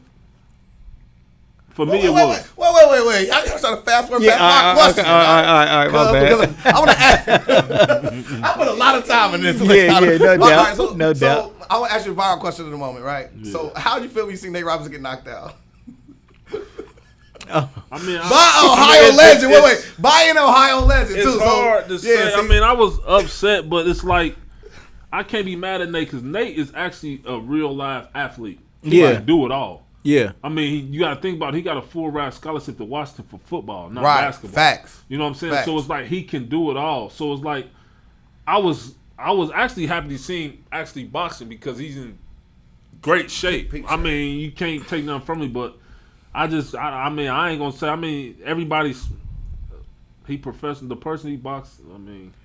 Well, what I think, Knicks out like nah, bro. What I think is, I think Nate just wanted to knock dude out so bad, and the way that he was just, I just seen the highlights. Well, man, he kept monitor out. He was just rushing in, trying to just basically throw a one-hitter quitter. Yeah. And he had dude under pressure the whole time, but dude just ended up just slipping the jab and. Right. You know, on Facebook. Facebook Live. Yeah. He's also on the Legendary People podcast. You guys don't know man. Right you can yes, see sir. Every day we putting in all type of work. You know what I'm saying? Oh, you missed it. I've been talking about you all day, every Mom. Sunday. That's Mom. Yeah, shout her out. All right, Mom. Yeah. Check mine out. Okay, 8 o'clock p.m. Every 8 o'clock p.m. Yeah, no, we just time, talking. Every Sunday. I do my self-stock not dope every Sunday. but anyway, commercial break, right? But so after that experience of the playoffs, then now you start your overseas venture. So it's the beginning of it's hard because that year after I leave Chicago, I mean, I was getting calls and stuff about working out. I had got workouts for the Nets. I had worked out for a few different people, but it wasn't nothing guaranteed. And by like November, training camp had ended and the regular season had started. The NBA is just like, I can't keep sitting around because you keep sitting around so long, you're gonna get out of shape. Right. And if you do get a call, so I ended up getting a call from a team in Ukraine. Yep. For in the Euro League, and it was my first time. And a lot of times, Ukraine Super League. Yeah, but it's just like it's kind of difficult because you used to playing in the NBA, and over there where it's more structured and every game counts. More structured. Yeah, I mean not necessarily structured. It's just more detailed because every game counts. It ain't no you can lose 2 games. It's like every game counts. Then I come at a time where it's weighted. Exactly. Yeah. And for me, I come at a time where I was needed the most because they wasn't winning games, and these games was important, and they was trying to stay in a certain league. Right. And if you didn't win these games or make it to the playoffs, you weren't gonna be there next year. Wow. So yeah. So it was difficult for me. Plus, I've never been overseas. I'm about to ask you. So like, is there like again, Westwood made you go up from Westwood, go Ukraine to Ukraine? What is the culture shock like first? I mean, and I went at a bad time because they was in a war with Russia. So I stayed in Kiev, which was the capital of Ukraine, and it was a war going on because Russia was trying to take over the country because Ukraine is real small and it's in the middle. How are you feeling? I'm feeling okay because when I went to Ukraine, I had to have a driver and I had to have a translator with me at all times. Right. They didn't allow. This is one country they don't allow Americans to drive in because police take advantage of you. They take your money and all that. Then of course you gotta have a translator because don't nobody really speak English. But it was kind of difficult because it was my first year out. I didn't know nothing about it. But then too, it was like an 8-hour time difference. I mean, I thought maybe you'd be like ready to pick up on languages because I saw you in a commercial with the Royal. That was Spanish. I mean, you learned the little baby Spanish in high school. But not that part. I know you learn how to say thank you and stuff. Not that I remember, but you learn how to say thank you in certain things. But for the most part, all right. Now look, you about to make everybody in Dayton happy. Are the chicks better in Dayton, Ohio, or in Ukraine? Are the chicks better? You second guess it. Oh my God. It's beautiful women all over the world. Yeah, there you go. Good answer. Women all over the world. Same answer, man. I ain't gonna lie. It's beautiful women all over the world. All right. Well, like a gambler told me, bet on black, man. I'm just saying. I always bet on black. He's funny, bro. So you playing for them? I mean, obviously playing with people who don't speak the same language. There has to be a language barrier when you're saying. I mean, not necessarily because in most countries, English is the second language that you learn because most of them want to come to America. So it's not that bad. It's just certain things. Most of them speak English to the point to where you can understand them. Right. But I mean, you go into these countries not really knowing what they know and don't know, especially like a country like Ukraine. That's an independent country. That's having a war. So I ended up leaving Ukraine. I was only there for 6 weeks. I ended up leaving early because cold. It was freezing cold for sure. It was snowing about 4 o'clock. You had to get up. It was getting dark at like 4. Wait. So I mean, I want to pause the story to ask you. You know what I'm saying? A question. So, how'd you feel when you saw like the Ball brothers going over there to play? Like I said, to each his own. Like going overseas is not for everybody. I mean, you done seen people go over there and not stay longer than 1 year or play because it's not for everybody. You got to kind of learn how to adapt to their culture and to their lifestyle. And if you ain't really equipped or ready to do that, then you ain't gonna survive. My nephew Joe Thomason, that's my nephew. Yeah. Like, I think he went to Ukraine for a few weeks or something. I don't know if he stayed. I don't think he stayed over there the whole time. Because it's the way they play, and it's like that's like Russia down there, ain't it, bro? It's different. It's different over there, and it's just we all remember Rocky. You remember the movie Rocky? That nigga went to Russia. That's how it look, though. That's how it look. But it just depends on what country. Every country isn't like that. Plus, in Ukraine, for me, you had to have somebody with you all the time, so you couldn't really enjoy it like you wanted to. Right. Yeah. Like you was always on their time. It was like babysitting. Yeah, exactly. And you couldn't really enjoy it, so it was like it wasn't as fun any other country I played in. Yeah. So, but you did dip into the culture a little bit. Like, what was your favorite food to eat? That's like theirs. I can't even tell you because I went to TGIF every day, and They got. They got TGI Friday, and I ate Domino's pizza. Yeah. Every day. After the game. Westwood. That's a Westwood Nah, that staple. was just the only American restaurants I ever stood outside of McDonald's. Domino's was the only place they delivered in Westwood. They had TGIF Fridays and Domino's. I ate there almost every night. Hey, bro, and when you seen TGIF Fridays, Oh when you my got God, you were bro. so happy. What? Man, That could have been a You're third like, day, but thank TGI God, Friday. thank God. I don't care, bro. After every game, and it closed late, I was running, and it was like literally 2 streets over. I was running to that mug, bro. Man. For real. So you get way by them, and then you go play for Germany. Germany was a lot of fun. It was a lot of fun. Okay. Nah, I'm talking about just like in general, because Germany is like, It was more people speaking English, kind of for easy sure. for you to move but around. it's like if you move into another state, you don't really know nothing about it. But once you get around and know the culture and the people, Yeah. that's just how it is. Germany was like that. You can Yeah. walk around. They got American stores. They got everything in there. It's a lot more. It's more Americanized. Yeah. than anything. It's a lot Germany, closer the to rest of the America. country that I played in was more Americanized than Ukraine. Ukraine was just Ukraine. It's his own country. It don't really want to allow. Iran was terrible too. we gonna get there, bro. Look, bro. It wasn't terrible, but it was. We gonna get, bro. It's your life story, cuz I got it right here. He like, I had man, a ball in Germany though. Okay. Germany was the truth, man. I had a good time there, man. It was. What's one memorable moment from Germany for you that like you hold dear?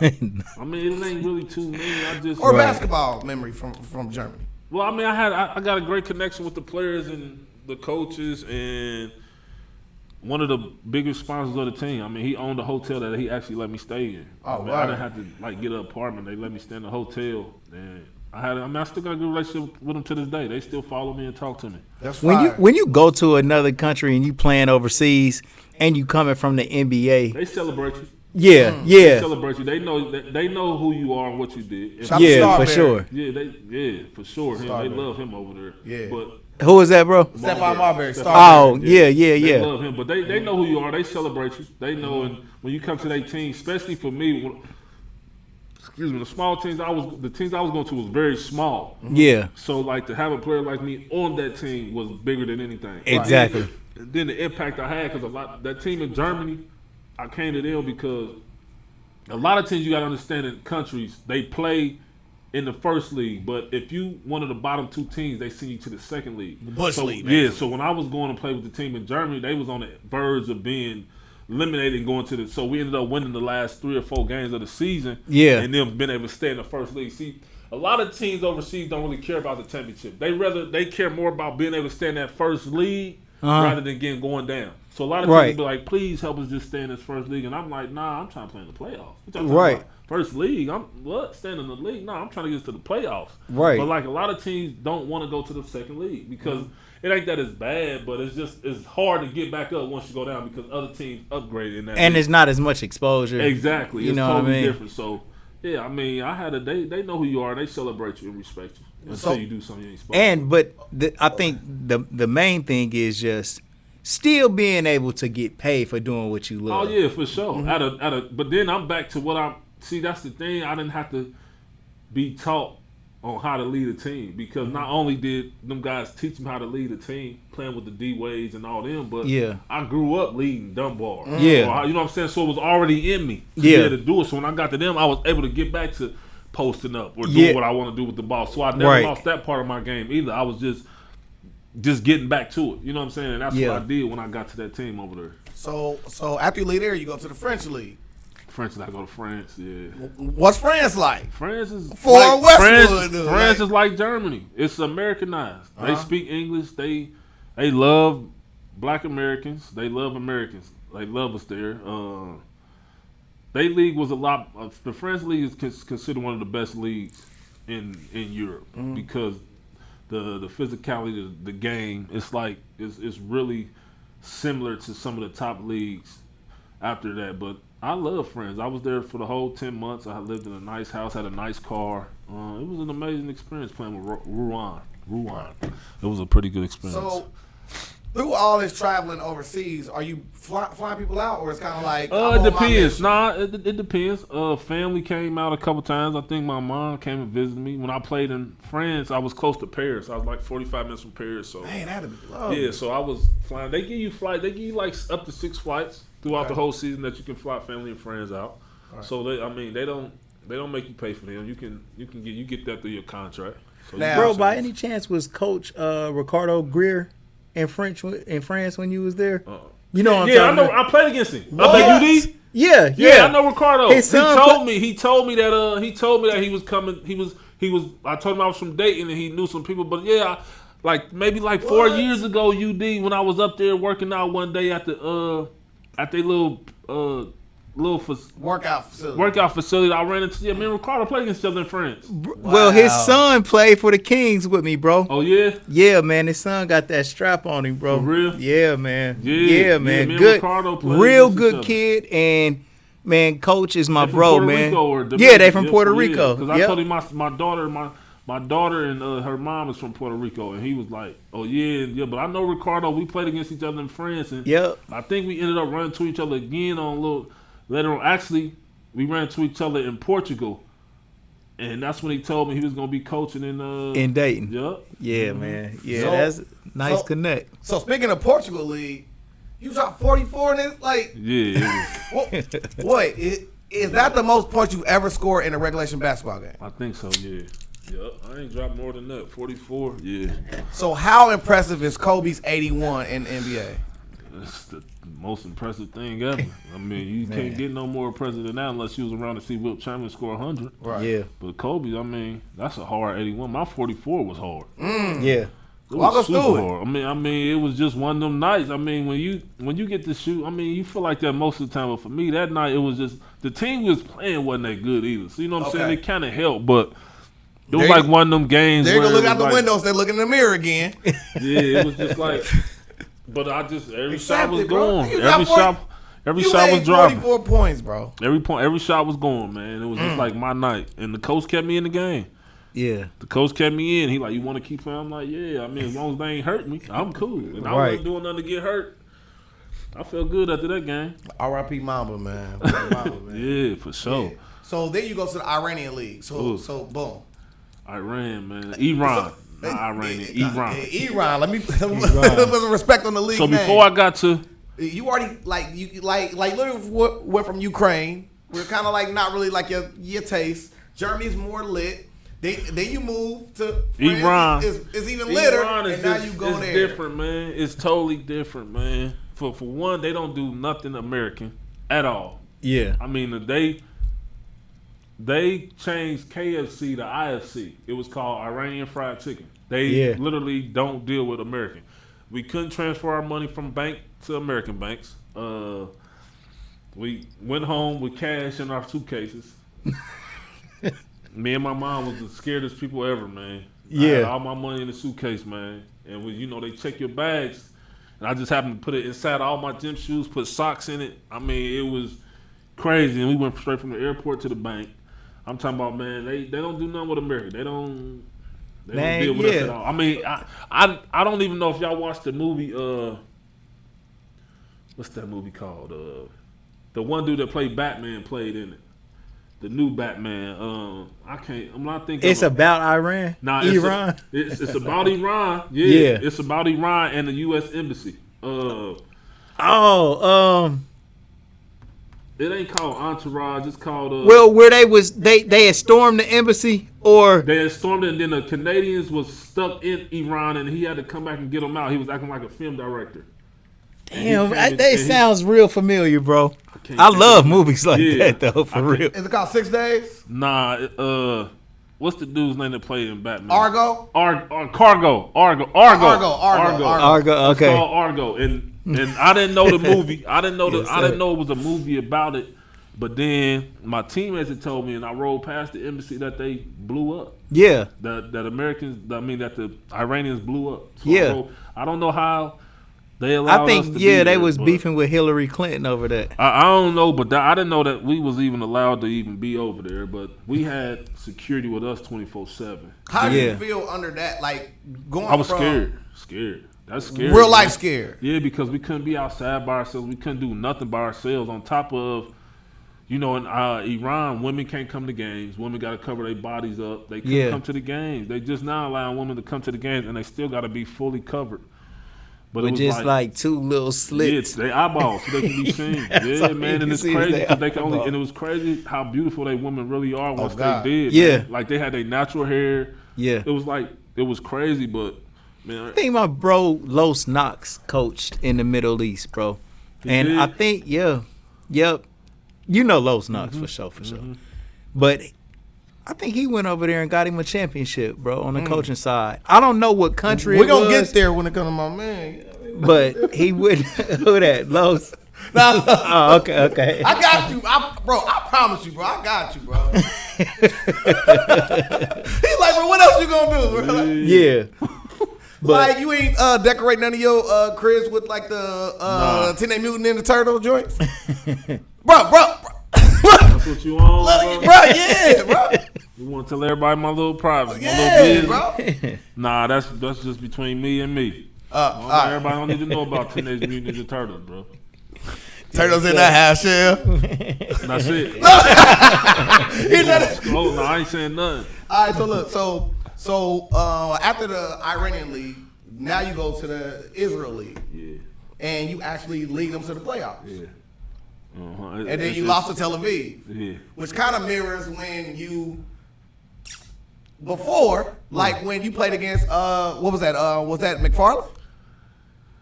No, that ain't the same.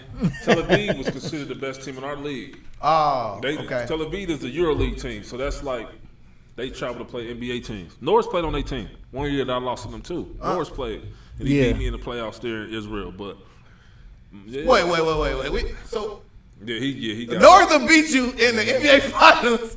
Ain't beat you overseas international basketball. He beat me twice. He's still a little bro though. Yeah, he is. Yeah, he got me twice. He talked to you crazy a little bit.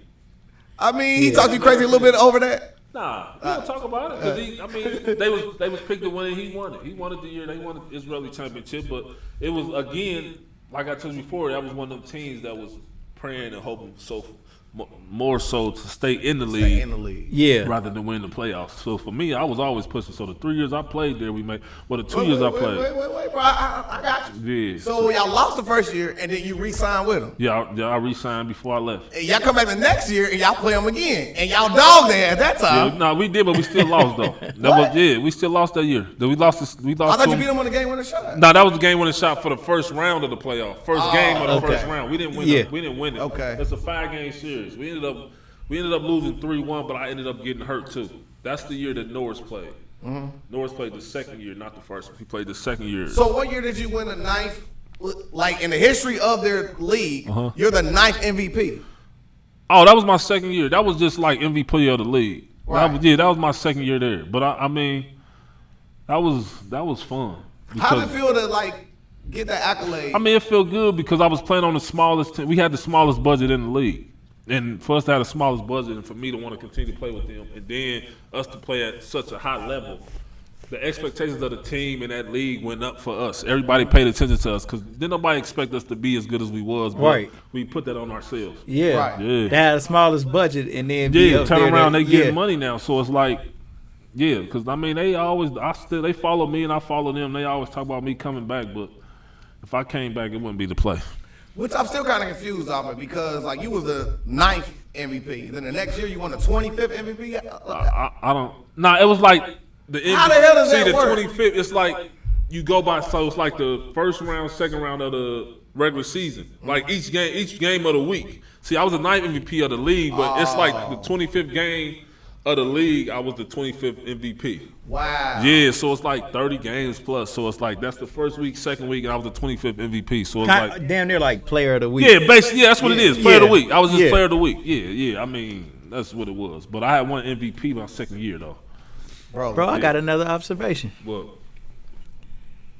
Like, you go places and you lay a foundation to after you leave these places, they're better than they were before I left. Before you left. Yeah. You come and you uplift things, bro. Yeah, I mean, but that's just the positivity I bring because I think I guess because I think higher and better than what, like I told you, than they really want in their success. Like I told you before, they always think about just wanting to be in the stay in that league. I want to stay. I want to be in the playoffs. Yeah. Let's give ourselves a chance in the playoffs because then at the end of the day, you're giving yourself more money because then the team and the league has to give you, the government and the league has to give you more money if you get to the playoffs. And then you can go pay some better players. Exactly, and that's what they doing now. Like they getting to pick the players they want, and then on top of that, you say, "Hey, we had DAEQUAN Cook here. Right. Now you getting more players that want to play here." Like the last couple of years, well, the last because I didn't play last year, but prior to that, we was getting guys on the team that are really good. Yeah. Like this past year, they had some really good players and made it and did some great successful things with that team. But it all started from the foundation we landed because it's like. We want to be better. It ain't about just staying in the league. We want to be in the playoffs, not the league. We want to be in the playoffs. Man, that's real, bro. So like your last stint is still with Tel Aviv. I mean, is there a reason why like you didn't continue to Nah, play? it's the pandemic hit. Okay. When the pandemic, we had literally played up until February. And it's funny because I came home in February of 20, and then I had went back, and like a week later we had like 2 more games, and then that's when the pandemic hit. So it was like, boom, it's like it's over.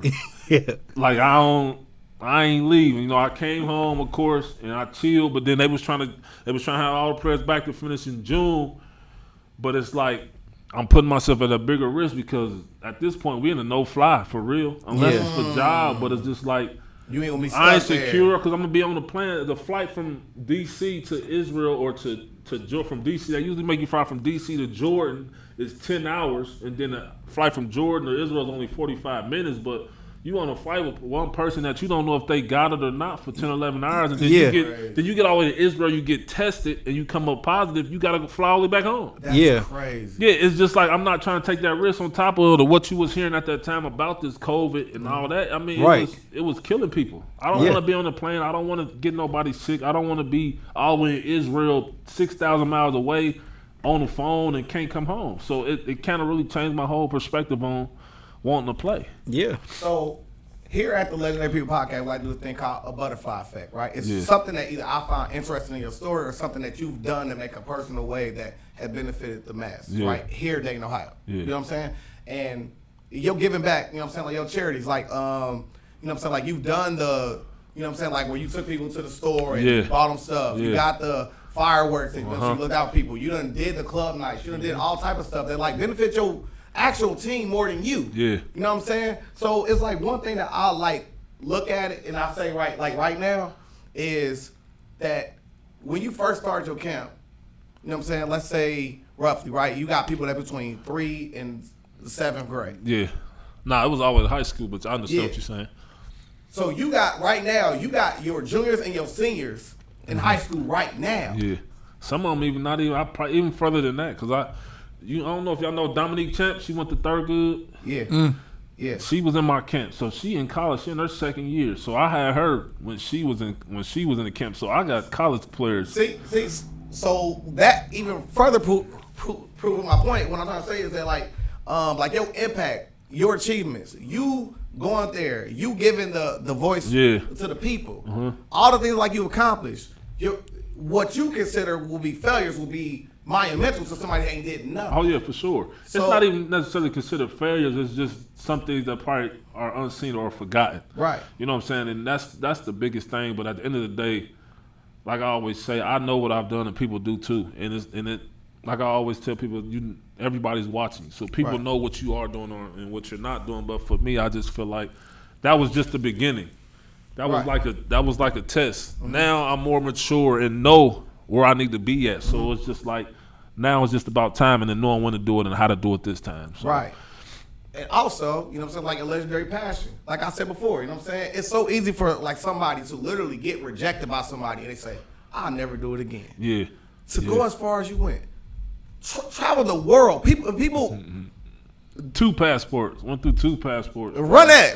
But what I'm saying is like people dream of that life, not even playing basketball. I would love to live here for a amount of time and then move here, move there. Like the fact that you achieve this, you are unequivocally a legend, bro. Like a legend, like complete legend, bro. I appreciate that. Stop looking out the window, bro. Look in the mirror, bro. I learned that from my best friend Brittany. Shout out to Brittany. You feel me, bro? Like for real. Like I'm dead at like, bro. Every achievement that you got, we wore it on the front of our shirts, bro. I appreciate that, man. The stuff that you think was like, man, it probably ain't make up. All the stuff that you avoided to make yourself be a legend, we get a chance to benefit. You coming on the podcast today. People love you here, bro. Yeah, I appreciate like, and the fact that you here showing love to our platform is personified exactly what you've been showing us this whole time. I appreciate that, man. It's always a blessing to be able to get back in any way I can, man. Like I said, man, whenever y'all need me on here, man, just give me a shout, man. I'll be at the house on Call of Duty, man. Anybody that play Call of Duty, hit me up, man. I play Call of Duty. Hey, what's your gamer tag? Yeah, just hit me up and slide in my DMs, man. Give me y'all Call of Duty. I ain't the best, but I can play a little duty, man. All right, look, bro. For me, I got a couple quick hits before we got here. Okay. Lord knows I'm saying we've been long-winded. What's the best defender that you ever dealt with? Best defender I've ever dealt with?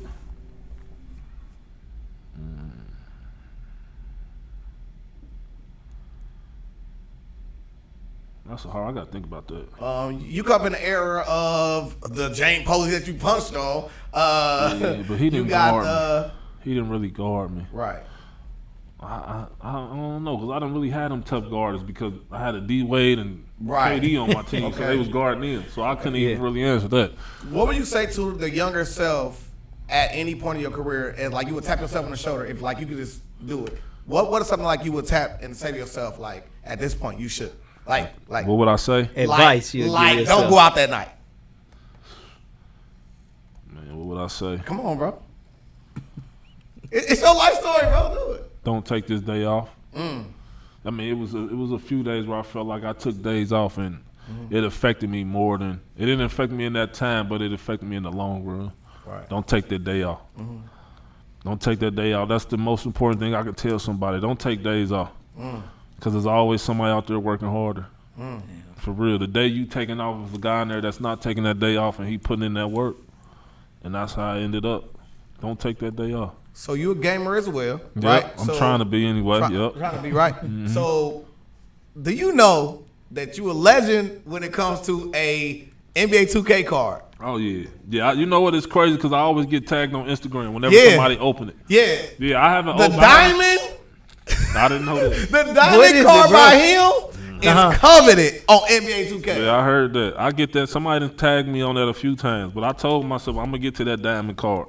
I'm gonna get to it, but I heard about it. People tag me on Instagram all the time when they open up that card. Right. So, growing up in Westwood, now you own NBA 2K. Yeah, man. I wanted to know that. I wanted to know that, bro. That part right there, that's big. That's big, man. How does it feel, bro? It feel good to be able to play as yourself. Yeah. Because it's crazy because even though I play as myself on there, I still can't shoot the ball. Release with trash. Look, What? release with trash. It is your release. I can't even release It's on the 2K sport right now and tell them to like make it to where your game system is automatic. Man. It got to be, man. I can't even get my own shot right, man. But they got my tattoos and everything right on there, man. It's crazy, man. It's crazy. Bro, when you do you have to send them video or like pictures through or the NBA anything? draft, a lot of times they get your tattoos and your pictures at the NBA draft. And The actual release, though. yeah, but then when you go to like when they have media day, a lot of times NBA 2K comes there. Media day. And then they put the ball. No, they don't have to do all that. At media day, they get your screen when you turn left to right, and then they get you shooting a jump shot or jumping up and down. But the other part of the other stuff with dunking is for the other guys. But they usually come like to you for media day. Okay. Yeah. So, That is cool, bro. Yeah. Playing 2K, for sure, man. using and I'm yourself. pretty much on there for good because I was on the championship team. Yeah. So OKC usually gonna be on it because it's actually considered one of the best teams to be ever together. Yeah. So like besides Norris Cole, are there any other NBA players that you stay in constant contact with? Russell Westbrook, James Harden, we still talk. Yeah. Eric Maynard. How'd you feel about the story when it came to Red, which is Delonte West, when like Mark Cuban, which I think is like one of the best owners ever. Yeah. Like, did you hear about the story about Delonte West being homeless and then? Yeah, but I heard he was homeless. But I also heard that he still had money too. He hasn't went into his money. He's just homeless and confused. Right. So it's not like he don't have money. I think he just he might have had a mental breakdown, bro. Yeah, that's what it is. That's what it is. That's just like Lamar Odom. The same way Lamar Odom, he's not broke or anything. He just was at a point in his life where it was just like, you know what I'm saying? Like, I mean, you go through that. I don't know what you go through to how you feel that way, but I can't speak on that. Hey, can I build? Of course. Yeah. Oh, Yeah, I'm doing quick. Bro. I got one last one. this year, NBA, while we got you here. Coming up this year. This year coming up, bro. Man, we got Russ, King James, and AD. Versus KD, James, and Kyrie. what we doing, bro? No comment. Bro, we getting you on here, bro. can't do that, Bro, bro. as an analyst, bro. Come on, you can't do that, bro. You know you can't do that, bro. Well, you know you can't do that, bro. can either one of them could beat each other? For sure. Yeah. That's a guarantee. But you edging one though. Nah, I can't right now. I got to see him play. All healthy. Yeah. That's the thing. That's a big. That's healthy. Well, You let get me it ask healthy? you this, bro. The pieces that the Lakers put around those three, is it good? Perfect. Perfect. Yeah. Perfect. What you need? What you need better than that? I mean, the three main guys, Russ, LeBron, and AD, gonna take up most of the minutes. You only need them guys to play a good 15, 16 minutes, Right. and Melo is gonna be amazing. Well, that's what I was about to ask you, bro. Everybody that I hear talking about the Lakers, man, they never mention Melo I mean, that's as the a thing about it. You significant don't have role, to. bro. Melo don't even get into that because at the end of the day, Melo gonna make his presence felt. Yeah. That's why I don't even trip because Melo is like Stephen A. been saying. He's the piece that everybody's forgetting about. Man. And he's changed his game. Just think about what Melo used to do, man, and what he's doing. He's shooting a 3-ball like. Yeah, That's he's the a biggest thing I told specialist. y'all. I mean, that's what He's that's what he's doing now. Yeah. He changed his game and he's fitting the glue. He's the glue right there. I mean, it's gonna be nice. I know that. I mean, in New York and the Brooklyn Nets did the same thing. I mean, it'll be good to see. We'll see him on Christmas night. All right. The Bucks. Yeah, the Bucks is winning good. that championship if Brooklyn don't get hurt, I'm bro. gonna get my take on the on the whole pieces around LeBron. How do they win that? If them guys are healthy over there in Brooklyn, There's KD nothing almost did happening. by himself. Yeah, And James, there's came nothing back. happening. Well, like my take is when it comes to Lakers is this, right? Of course, you know what I'm saying. Of course, I think the Lakers gonna win this year, right? But if I just look at the upgrades, right, such as let's talk about LeBron when he's in Miami, right? Yeah. LeBron was in Miami. He has Chris Bosh. Is AD better than Chris Bosh? Yeah. Okay, LeBron is not better than young LeBron. We all agree there, right? But his three-point shooting has gotten better from that LeBron. Right. D-Wade to Westbrook. Nah, but you can't them two different players at two different positions, and then you adding LeBron in there in his prime. Now you saying LeBron has gotten better shooting his 3-point shot now. Yeah. So now that means you take the ball out of LeBron's hand and he starts to make threes. Then now it's even better for them. LeBron is even more dangerous now because now you're putting the ball in Westbrook's hands and allow him to be the playmaker. And now you got LeBron on the wing making threes. Yeah. They're dangerous. Right. Yeah. So you got to change it anyway because LeBron is older. Yeah. You got a younger AD and a younger Russ. They've been saying it all since they made the trade that Russ is going to take the ball out of LeBron's hands, which is great. great. So Yeah. now LeBron all got to do now is make the open jump shot. And then on top of that, you can't double. Most of the time you sit here and say guys can't shoot threes. Yeah, you say that all the time, but you still can't double in the league because it's a 3-second. You can't double. Yeah. It's hard to double in the league regardless. Yeah. And you can't double LeBron because at the end of the day he can still get to the basket and dunk on you. So at the end of the day you can't double. So you sit here and say all this, but at the end of the day you still got to respect each and every player, and that's still gonna be good. So wait, let me ask. So do you think the Lakers team could beat the Miami team that won a championship? The Lakers team. The Lakers, as constructed today, could they beat the Miami team of the championship years? I mean, you gotta understand too. Dwayne Wade took a back seat too, Absolutely. and that's what you gotta understand. He took a back seat and let LeBron be the show. So on this team, it's hard to say because the Miami Heat also play with a smaller roster too. There's got to be a compromise on the Lakers team. It has to be a big compromise. But you can't. But that's the same thing with people trying to compare Michael and LeBron. You just can't compare. You can't compare the old LeBron to the new LeBron and just this and that. Like what I think about LeBron, right? Why LeBron would be considered to be the best player of all time, to me, would be his ability to just assess a game and slow it down or speed it up or do whatever it is to win the game, bro. I'll take it past that. I just say he's smart. Yeah, he knows what he's doing. Playing against LeBron. I mean, he's just smart. I mean, he knows the game well. I mean, he pays attention to the scouting reports. But on top of that, on the court and off the court, he's just an all-around smart player. A lot of people always say he goes here and there because he wants to. No, he's just smart. LeBron wants to win. Yeah. LeBron can go to any team and average 30, a triple-double, but it's not about that. LeBron can go play with a Kyrie and still do the same thing, but he wants to win. Yeah. You can't be mad at a player that wants to win.